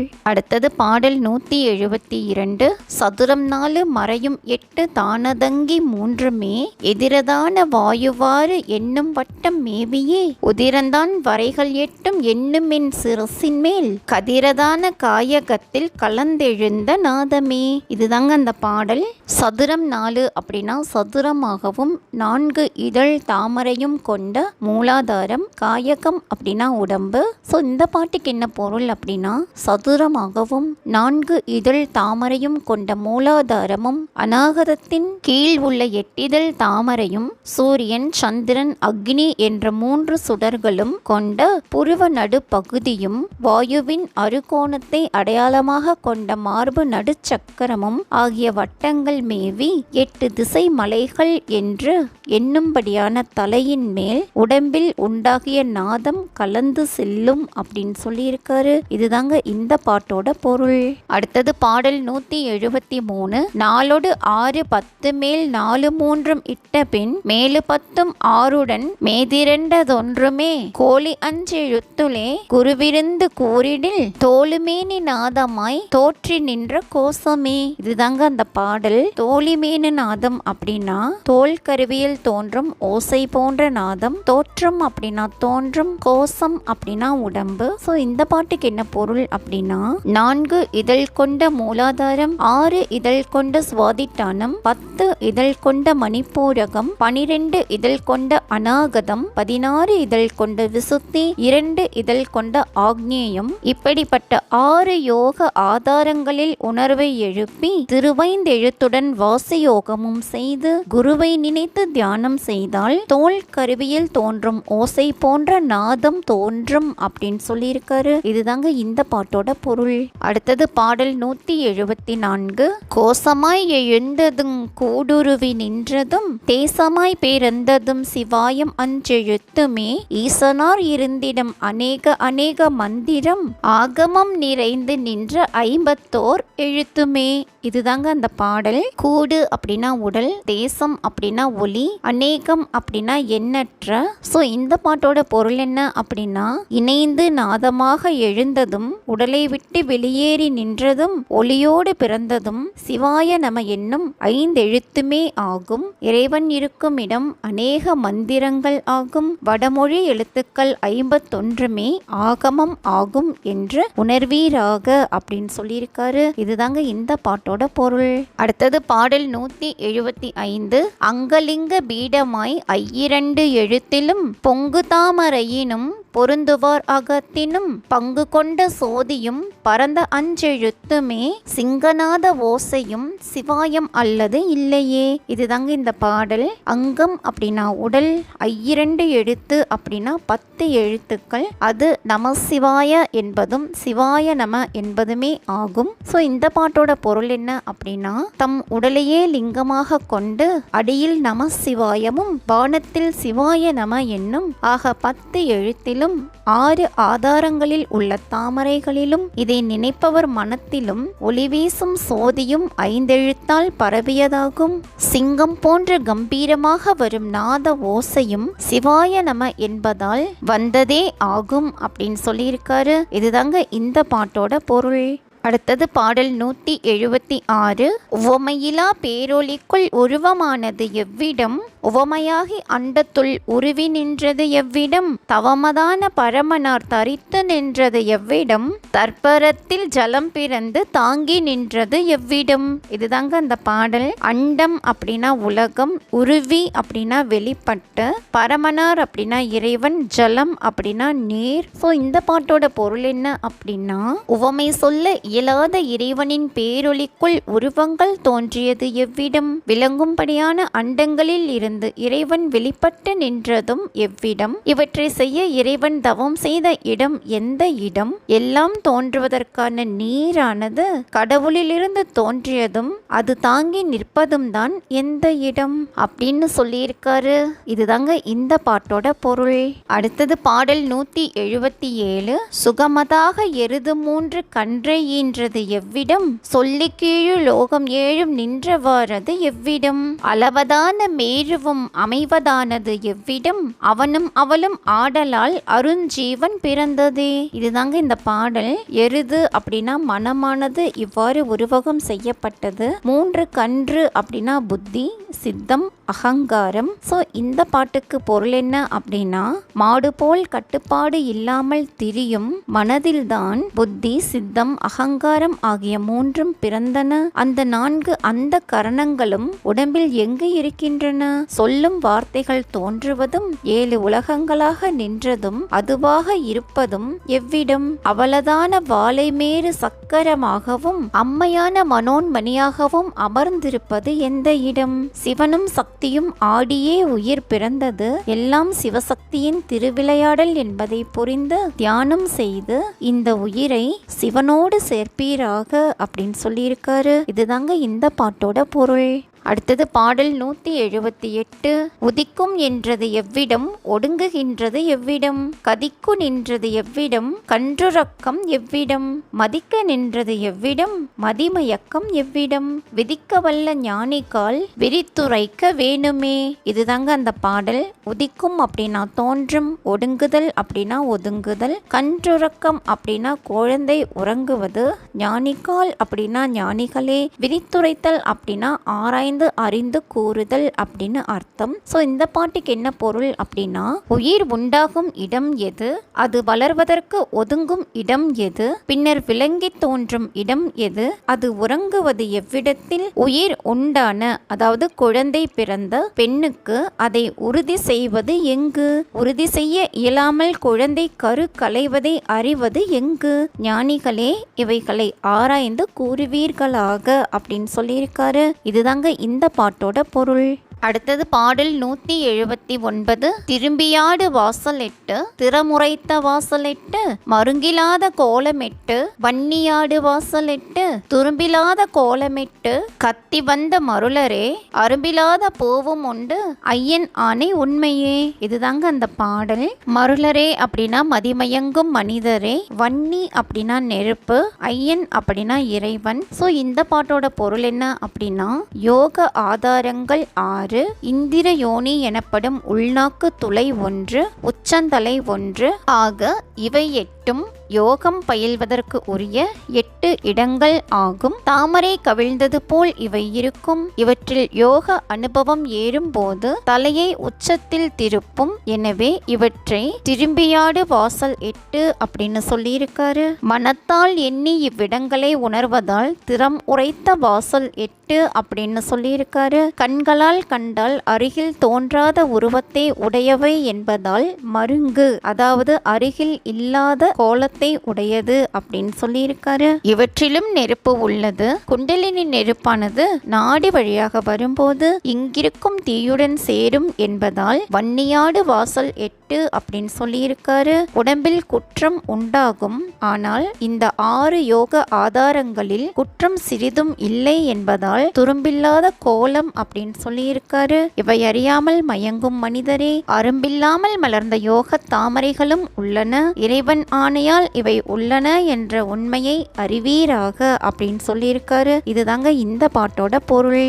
அடுத்தது பாடல் 180. தானிருந்து மூல அங்கி தனலெழுப்பும் வாயுவால் தேனிருந்த வரை திறந்து தித்தி ஒன்று ஒத்தவை வானிருந்த மதியம் 3 மண்டலம் புகுந்த பின் ஊனிருந்தது அளவு கொண்ட யோகி நல்ல யோகியே. இதுதாங்க அந்த பாடல். மூல அங்கி அப்படின்னா குண்டலினி என்னும் நெருப்பு, வாயு அப்படின்னா பிராணவாயு, தித்தி அப்படின்னா துளி, 3 மண்டலம் அப்படின்னா சூரிய சந்திர நெருப்பு அப்படிங்கிற 3 மண்டலங்கள், ஊன் அப்படின்னா உடம்பு. ஸோ இந்த பாட்டோட பொருள் என்ன அப்படின்னா, பிராணாயாமம் என்னும் வாசி யோகத்தால் குண்டலினி நெருப்பானது மூலாதாரத்திலிருந்து வெளிப்படும் தேனுள்ள தாமரை பூ போன்ற இந்த யோக ஆதாரங்களை அந்த மூல நெருப்பு திறக்கும். அங்கே துளியளவு உள்ள நெருப்புடன் ஒத்து வளரும். வானில் உள்ள சூரியன் சந்திரன் மற்றும் நெருப்பு மண்டலங்களை போன்றும் நம் உடம்பிலும் தலையில் உள்ளன.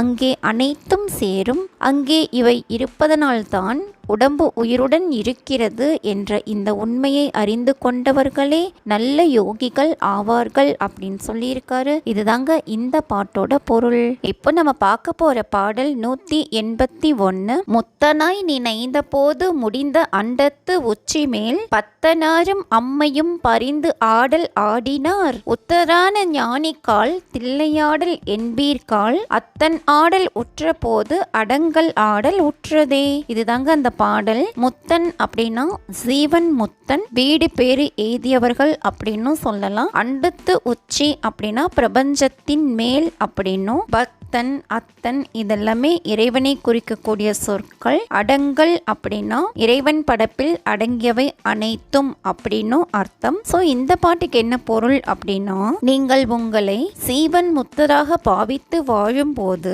உங்கள் தலையின் மேல் அம்மையும் அப்பனும் திருநடனம் இடுவார்கள். சித்தர்களாகிய ஞானிகளே, இதனையே நீங்கள் தில்லைவனத்தில் இறைவன் ஆடும் ஆடல் என்பீர்கள். இவ்வாறு இறைவன் ஆடும் போது அவன் படைப்பில் படைப்பில் அடங்கிய யாவுமே ஆடுகின்றன அப்படின்னு சொல்லியிருக்காருங்க. இதுதாங்க இந்த பாட்டோட பொருள். அடுத்தது பாடல் 182. ஒன்றும் ஒன்றும் ஒன்றுமே உலகனைத்தும் ஒன்றுமே அன்றும் இன்றும் ஒன்றுமே அனாதியானது ஒன்றுமே கன்றல் நின்ற செம்பொனே களிம்பு அறுத்த நாட்டினில் அன்று தெய்வம் உம்முலே அறிந்ததே சிவாயமே. இதுதாங்க அந்த பாடல். கன்றல் அப்படின்னா ஒளி குன்றுதல், களிம்பு அப்படின்னா அழுக்கு. ஸோ இந்த பாட்டுக்கு என்ன பொருள் அப்படின்னா, சிவமாகவும் சக்தியாகவும் இரண்டாக இருந்தாலும் இறைவன் ஒருவர்தான். உலக எல்லாவற்றுக்கும் கடவுள் ஒருவரே. கடந்த காலத்திலும் இன்றும் ஒரே கடவுள்தான். அது காலத்தால் கட்டப்படாத அனாதியாக உள்ள தெய்வம் ஒன்றே ஆகும். கலப்பினால் ஒளி குறைந்திருக்கும் செம்பொன்னில் களிம்புள்ள செம்பு கலந்துள்ளது. அதை அகற்றினால்தான் ஒளி அதிகமாகும். அந்த தெய்வம் ஒளிவடிவாய் உமக்குள் நீங்கள் பிறந்த அன்று முதலே புகுந்து கொண்டது. இதை சிவாய நம என்னும் மந்திரம் ஓதி அனுபவித்தால் உணரலாம் அப்படின்னு சொல்லியிருக்காரு. இதுதாங்க இந்த பாட்டோட பொருள். அடுத்தது பாடல் 183. நட்டதாவரங்களும் நவீன்ற சாத்திரங்களும் இட்டமான ஓமக்குண்டம் இசைந்த 4 வேதமும் கட்டி வைத்த புத்தகம் கடும் பிதற்று இதற்கெல்லாம் பொட்டதாய் முடிந்ததே பிரானை யான் அறியவே. இதுதாங்க அந்த பாடல். நவீன்ற அப்படின்னா சொல்லப்பட்ட, பிரான் அப்படின்னா இறைவன், பொட்டதாய் அப்படின்னா ஒன்றும் இல்லாததாக அப்படின்னு அர்த்தம். சோ இந்த பாட்டுக்கு என்ன பொருள் அப்படின்னா, நட்டு வைத்த தாவரங்கள் தாமாக வளர்வதாக நாம் நினைக்கிறோம். கடவுள் அருளாலேயே அவை வளர்கின்றன.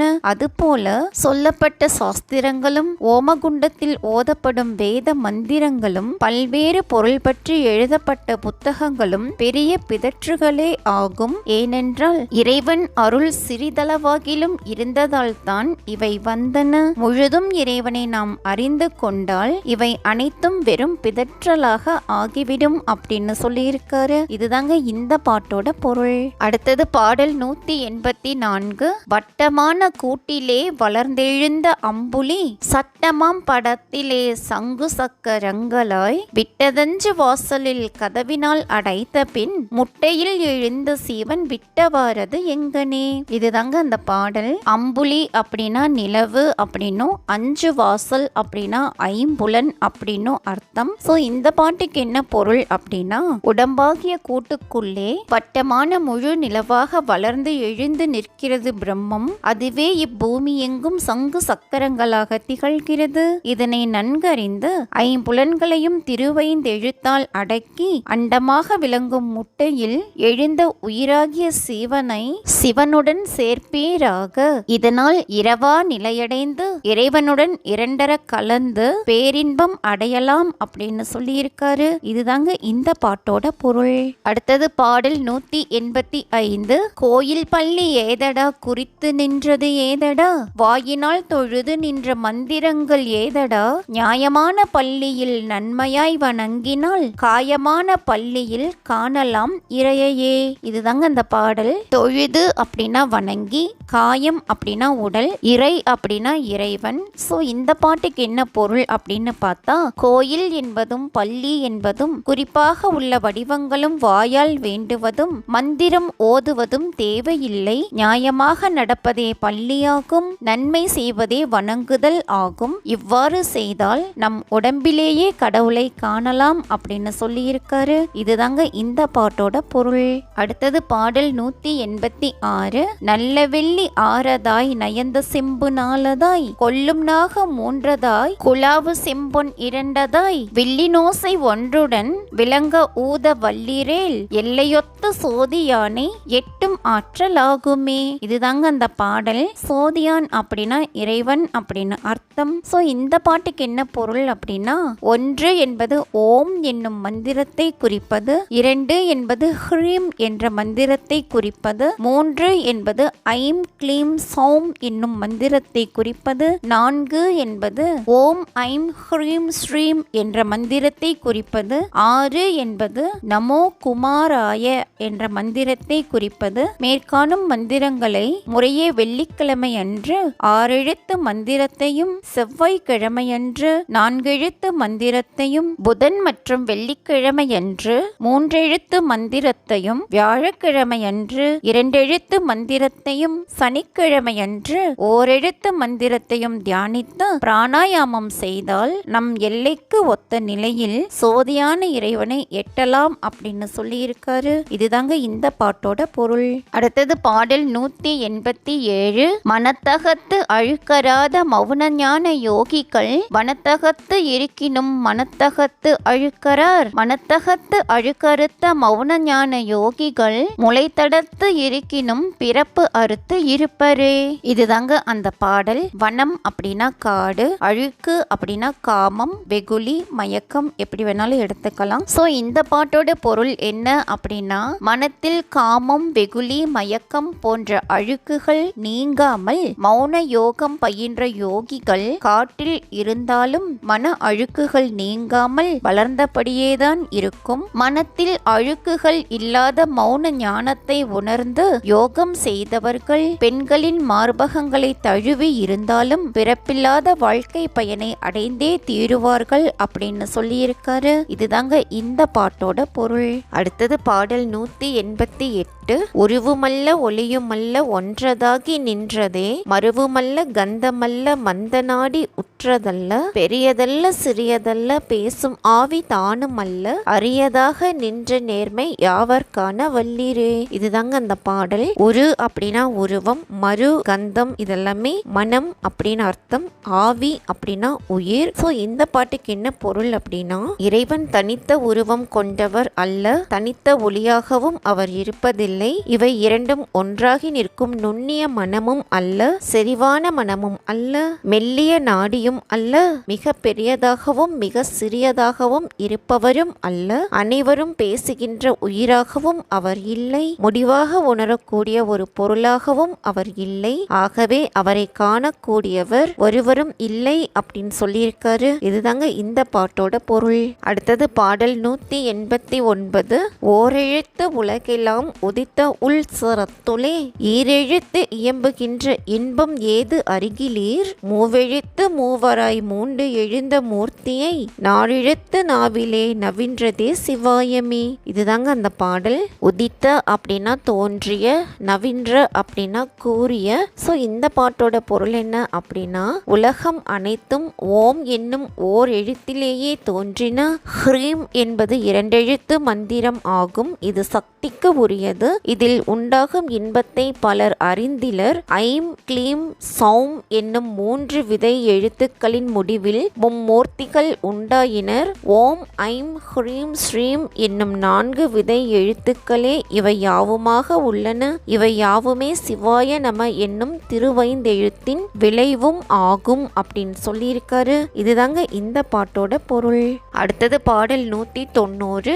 ஆதியந்த மூலவிந்து நாதம் 5 பூதமாய், ஆதியந்த மூலவிந்து நாதம் 5 எழுத்துமாய், ஆதியந்த மூலவிந்து நாதம் மேவி நின்றதும் ஆதியந்த மூலவிந்து நாதமே சிவாயமே. இதுதாங்க அந்த பாடல். ஆதி அப்படின்னா முதன்மை, தோற்றம் அப்படின்னு சொல்லலாம், அந்தம் அப்படின்னா முடிவு, மேவி அப்படின்னா தழுவி. ஸோ இந்த பாட்டோட பொருள் என்ன அப்படின்னா, ஆதியான தோற்றத்திற்கும் அந்தம் என்ற முடிவிற்கும் மூலமாக இருப்பது விந்துநாதம். அதுவே 5 பூதங்களாகவும் விரிந்து 5 எழுத்துமாகவும் அமைந்தது. அந்த நாத விந்துதான் ஒளியாகவும் ஒளியாகவும் நம் உடலில் மேவி நிற்கின்றது. ஆதி, அந்தம், விந்து, நாதம், சிவன், சக்தி, ஒளி, ஒளி இவை யாவுமே சிவம் என்ற பரம்பொருளால் ஆனவையே ஆகும் அப்படின்னு சொல்லியிருக்காருங்க. இதுதாங்க இந்த பாட்டோட பொருள். இப்போ நம்ம பார்க்க போற பாடல் 191. அன்னமிட்ட பேரெல்லாம் அநேக கோடி வாழவே, சொன்னமிட்ட பேரெல்லாம் துரைத்தனங்கள் பண்ணலாம், விண்ணமிட்ட பேரெல்லாம் வீழ்வர் வெண் நரகிலே கண்ணமிட்ட பேரெல்லாம் கடந்து நின்ற திண்ணமே. இதுதாங்க அந்த பாடல். அன்னம் அப்படின்னா உணவு, அநேக கோடி அப்படின்னா பல கோடி, சொன்னம் அப்படின்னா சொர்ணம், தங்கம் அப்படின்னு சொல்லுவாங்க, துரைத்தனங்கள் அப்படின்னா அரசாட்சி, விண்ணமிட்ட பேர் அப்படின்னா நல்ல செயல் செய்யாதவர்கள், திண்ணம் அப்படின்னா உறுதி. சோ இந்த பாட்டுக்கு என்ன பொருள் அப்படின்னா, பிறருக்கு உணவு இட்டவர்கள் பல கோடி காலம் வாழ்வார்கள், தங்கத்தை தானமாக அளித்தவர்கள் அரசாட்சி செய்வார்கள், இவை போல் நல்ல செயல்கள் எவற்றையும் செய்யாதவர்கள் நரகத்தில் வீழ்வார்கள், கன்னம் வைத்து திருடியவர்களை இறையருள் காக்காமல் விலகிச் செல்லும் இது உறுதி அப்படின்னு சொல்லியிருக்காரு. இதுதாங்க இந்த பாட்டோட பொருள். அடுத்தது பாடல் 192. ஓத ஒணாமல் நின்ற நீர், உறக்கம் ஊனம் அற்ற நீர், சாதி பேதம் அற்ற நீர், சங்கையன்றி நின்ற நீர், கோது இல்லாத அறிவிலே குறிப்புணர்ந்து நின்ற நீர், ஏதுமின்றி நின்ற நீர், இயங்குமாறது இங்கனே. இதுதாங்க அந்த பாடல். ஓத ஒணாமல் அப்படின்னா ஓதாமல் இருக்கும் மௌன நிலை, ஊன் அப்படின்னா உணவு, சாதி பேதம் அப்படின்னா சாதி வேறுபாடு, சங்கை அப்படின்னா சந்தேகம், கோது அப்படின்னா குற்றம். சோ இந்த பாட்டோட பொருள் என்ன அப்படின்னா, ஓதாமல் இருக்கும் மௌன நிலையும், உறக்கமும் உணவும் இல்லாத விரதமும், சாதி மத வேறுபாடு கருதாத மனமும், சந்தேகத்திற்கு இடமில்லாமல் கடவுளை நம்புவதும், குற்றமற்ற அறிவு வழியில் குறிப்பாக உணர்ந்து நிற்பதும், இவற்றில் எதுவும் செய்யாமல் நீங்கள் நின்றால் கடவுளை உணர்வதில் எப்படி முன்னேற முடியும் அப்படின்னு சொல்லியிருக்காரு. இதுதாங்க இந்த பாட்டோட பொருள். அடுத்தது பாடல் 193. பிறந்த போது கோவணம் இளங்கு நூல் குடுமியும், பிறந்ததுடன் பிறந்ததோ பிறங்கு நாள் சடங்கெல்லாம், மறந்த நாலு வேதமும் மனத்துளே உதித்ததோ, நிலம் பிளந்து வான் இடிந்து நின்றதென்ன வல்லிரே. உதித்ததோ அப்படின்னா தோன்றினவோ அப்படின்னு அர்த்தம். கோவணம், பூநூல், குடுமி போன்ற கோலம் எல்லாம் பிறக்கும் போதே உண்டானவை அல்ல. வேத மந்திரங்களும் அவற்றிற்கு உரிய சட்டங்களும் பிறந்த போதே மனதில் தோன்றினவா. இவை பிறக்கும் போதே உடன் தோன்றாமையால் நிலம் பிளந்து வான் இடிந்து நின்றதோ இல்லையே. இவை உடன் பிறக்காவிட்டாலும் வளரும் போது நாம் கற்று தேர்ந்து விடவில்லையா அப்படின்னு கேட்டிருக்காரு. இதுதாங்க இந்த பாட்டோட பொருள். அடுத்தது பாடல் 194. துருத்தியுண்டு கொள்ளருண்டு சொர்ணமான சோதியுண்டு, திருத்தமாய் மனதில் உண்ணி திகழவூத வல்லிரேல், பெருத்த தூணில் அங்கியே பிழம்பதாய் விரிந்திடும், நிறுத்தமான சோதியும் நீயும் அல்லது இல்லையே. இதுதாங்க அந்த பாடல். துருத்தி அப்படின்னா கொல்லன் காற்றை ஊத பயன்படுத்தும் கருவி, சொர்ணம் அப்படின்னா தங்கம், உண்ணி அப்படின்னா நினைத்து இல்லைன்னா பாவித்து எப்படி வேணா வச்சுக்கலாம். சோ இந்த பாட்டுக்கு என்ன பொருள் அப்படின்னா, காற்றை செலுத்தும் ஊது கருவி ஆகிய துருத்தி உண்டு, அதை ஊதுவதற்கு கொல்லனும் உண்டு, அதனால் நெருப்பில் இட்ட கலப்பு தங்கமானது தூய்மையாகி ஒளிவிடும். இதுபோல் உமது உடம்பில் மாசுபட்ட இறைவனாகிய தங்கம் உள்ளது, அதை உங்களில் ஒளிரச் செய்ய முடியும். இறைவனை திருத்தமாக மனதில் எண்ணி வாசியோக பயிற்சியால் மூலாதாரத்தில் மூச்சை நிறுத்தினால் தூண் போல் இருந்த சிவம் ஒளி பிழம்பாக உருகி விரியும். உங்களுடைய முயற்சியின்றி சோதியை திருத்தமாக காண முடியாது அப்படின்னு சொல்லியிருக்காரு. இதுதாங்க இந்த பாட்டோட பொருள். அடுத்தது பாடல் 195. வேடமிட்டு மணி துளக்கி மிக்க தூப தீபமாய், ஆடு அறுத்து கூறு போட்ட அவர்கள் போலும் பன்னிரீர், தேடி வைத்த செம்பலாம் திரள்பட பரப்பியே, போடுகின்ற புட்ப பூசை. பூசை என்ன பூசையே. இதுதாங்க அந்த பாடல். மணி துளக்கி அப்படின்னா மணி ஒலித்த, புட்ப பூசை அப்படின்னா பூக்களை சூட்டி செய்யும் பூசை. சோ இந்த பாட்டோட பொருள் என்ன அப்படின்னா, நெற்றி மற்றும் உடம்பெல்லாம் திருநீறு அணிந்த வேடத்துடன் மணியும் ஒலித்து தூபமும் காட்டி ஆட்டையும் பலி கொடுத்து கடவுளை வழிபாடு செய்பவர்களைப் போலவே நீங்களும் செய்கிறீர்களா? தேடி வைத்த செம்பினால் உருவாக்கப்பட்ட கடவுள் சிலைகளை எல்லாம் பரப்பி வைத்து அவற்றுக்கு எதிரில் ஒரு சொம்பினுள் நீரை நிரப்பி அந்த செம்பினால் ஆன உருவகங்களுக்கு பூவை சூட்டி நீங்கள் செய்யும் பூசையெல்லாம் என்ன பூசையோ இவையெல்லாம் பூசைகளே அல்ல. இறைவனை புறப்பூசையால் வணங்காமல் அகப்பூசையால் வணங்க வேண்டும் அப்படின்னு சொல்லியிருக்காரு. இதுதாங்க இந்த பாட்டோட பொருள். அடுத்தது பாடல் 196. முட்டு கண்ட தூமையின் முளைத்தெழுந்த சீவனை கட்டிக்கொண்டு நின்றிடம் கடந்து நோக்க வல்லிரேல் முட்டும் அற்று கட்டும் அற்று முடியில் நின்ற நாதனை எட்டு திக்கும் கையினால் இருத்த வீடதாகுமே. இதுதாங்க அந்த பாடல். முட்டு அப்படின்னா தீட்டு, சீவன் அப்படின்னா உயிர், நாதன் அப்படின்னா இறைவன், வீடு அப்படின்னா முத்தி. ஸோ இந்த பாட்டுக்கு என்ன பொருள் அப்படின்னா, தீட்டு என்று சொல்லி ஒதுக்கிய தூமையில்தான் ஓர் உயிர் முளைத்து எழுந்தது. உடம்பில் அந்த உயிரானது எங்கே கட்டுப்பட்டு நிற்கிறது என்று காணும் வல்லமை உடையவராக நீங்கள் இருந்தால், தீட்டு என்பதும் கட்டுப்பட்டதும் இல்லாமல் இவற்றுக்கு மேலாக நின்ற இறைவனை உணரலாம். உங்கள் கையால் தொட்டு பார்க்கும்படி அவர் 8 திசைகளிலும் உணரக்கூடிய நிலையில் இருக்க வைக்கலாம். இப்படி உணர்வதால் வீடு பேரு கிடைப்பதும் சாத்தியமே அப்படின்னு சொல்லியிருக்காரு. இதுதாங்க இந்த பாட்டோட பொருள். அடுத்தது பாடல் 197. அருக்கனோடு சோமனும் அதுக்கும் அப்புறத்திலே நெருக்கியேறு தாரகை நெருங்கி நின்ற நேர்மையை உருக்கியோர் எழுத்துலே ஒப்பிலாத வெளியிலே இருக்கவல்ல பேரலோ இனி பிறப்பது இல்லையே. இதுதாங்க அந்த பாடல். அருக்கன் அப்படின்னா சூரியன், சோமன் அப்படின்னா சந்திரன், தாரகை அப்படின்னா நட்சத்திரம் அல்லது அக்னி, ஓர் எழுத்து அப்படின்னா ஓம் அப்படின்னு அர்த்தம். ஸோ இந்த பாட்டுக்கு என்ன பொருள் அப்படின்னா, சூரியனை வலது கண்ணாகவும் சந்திரனை இடது கண்ணாகவும் நட்சத்திரம் அல்லது அக்னியை புருவ மத்தியாகவும் பாவித்து ஓம் எனும் ஓரெழுத்தை ஓதி தம் உடலை மறந்து வெளியே உணர வல்லவர்கள் இனிமேல் பிறப்பது இல்லை அப்படின்னு சொல்லியிருக்காரு. இதுதாங்க இந்த பாட்டோட பொருள். அடுத்தது பாடல் 198. மூலவட்ட மீதிலே முளைத்த 5 எழுத்தின் மேல் கோலவட்டம் 3மாய் குலைந்தலைந்து நின்ற நீர் ஞாலவட்டம் அன்றுலே நவின்ற ஞானம் ஆகிலோ ஏலவட்டமாகியே இருந்ததே சிவாயமே. இதுதாங்க அந்த பாடல். மூலவட்டம் அப்படின்னா மூலாதாரம், கோலவட்டம் 3 அப்படின்னா சூரிய சந்திர அக்னி மண்டலங்கள், ஞாலவட்டம் அன்று அப்படின்னா பிரபஞ்ச நடுவில் எல்லா ஞானமும் திரண்டிருக்கும் அம்பலம், ஏலவட்டம் அப்படின்னா இயங்கும் வட்டம். ஸோ இந்த பாட்டுக்கு என்ன பொருள் அப்படின்னா, மூலாதார பகுதியில் இருந்து திருவைந்தெழுத்தும் மேல் நோக்கி எழும். இவை முடியும் போது சூரிய சந்திர அக்னி மண்டலங்களாக தலையில் விளங்கும். இவைகளை உணரும் வழியறியாமல் பலரும் அலைகிறார்கள். பிரபஞ்சம் என்னும் உலக வட்டத்தின் நடுவில் அறிவாய் திரண்டு நிற்பது பரம்பொருள் ஆகும். அதை சிவாய நம எனும் மந்திர பயிற்சியால் உணரலாம் அப்படின்னு சொல்லியிருக்காரு. இதுதாங்க இந்த பாட்டோட பொருள். அடுத்தது பாடல் 199. சுக்கில திசையுளே சுரோனிதத்தின் வாசலுள் முச்சதுரம் 8லே மூலாதார அறையிலே அச்சமற்ற சவ்வுலே அரியரன் அயனுமாய் உச்சரிக்கும் மந்திரம் உண்மையே சிவாயமே.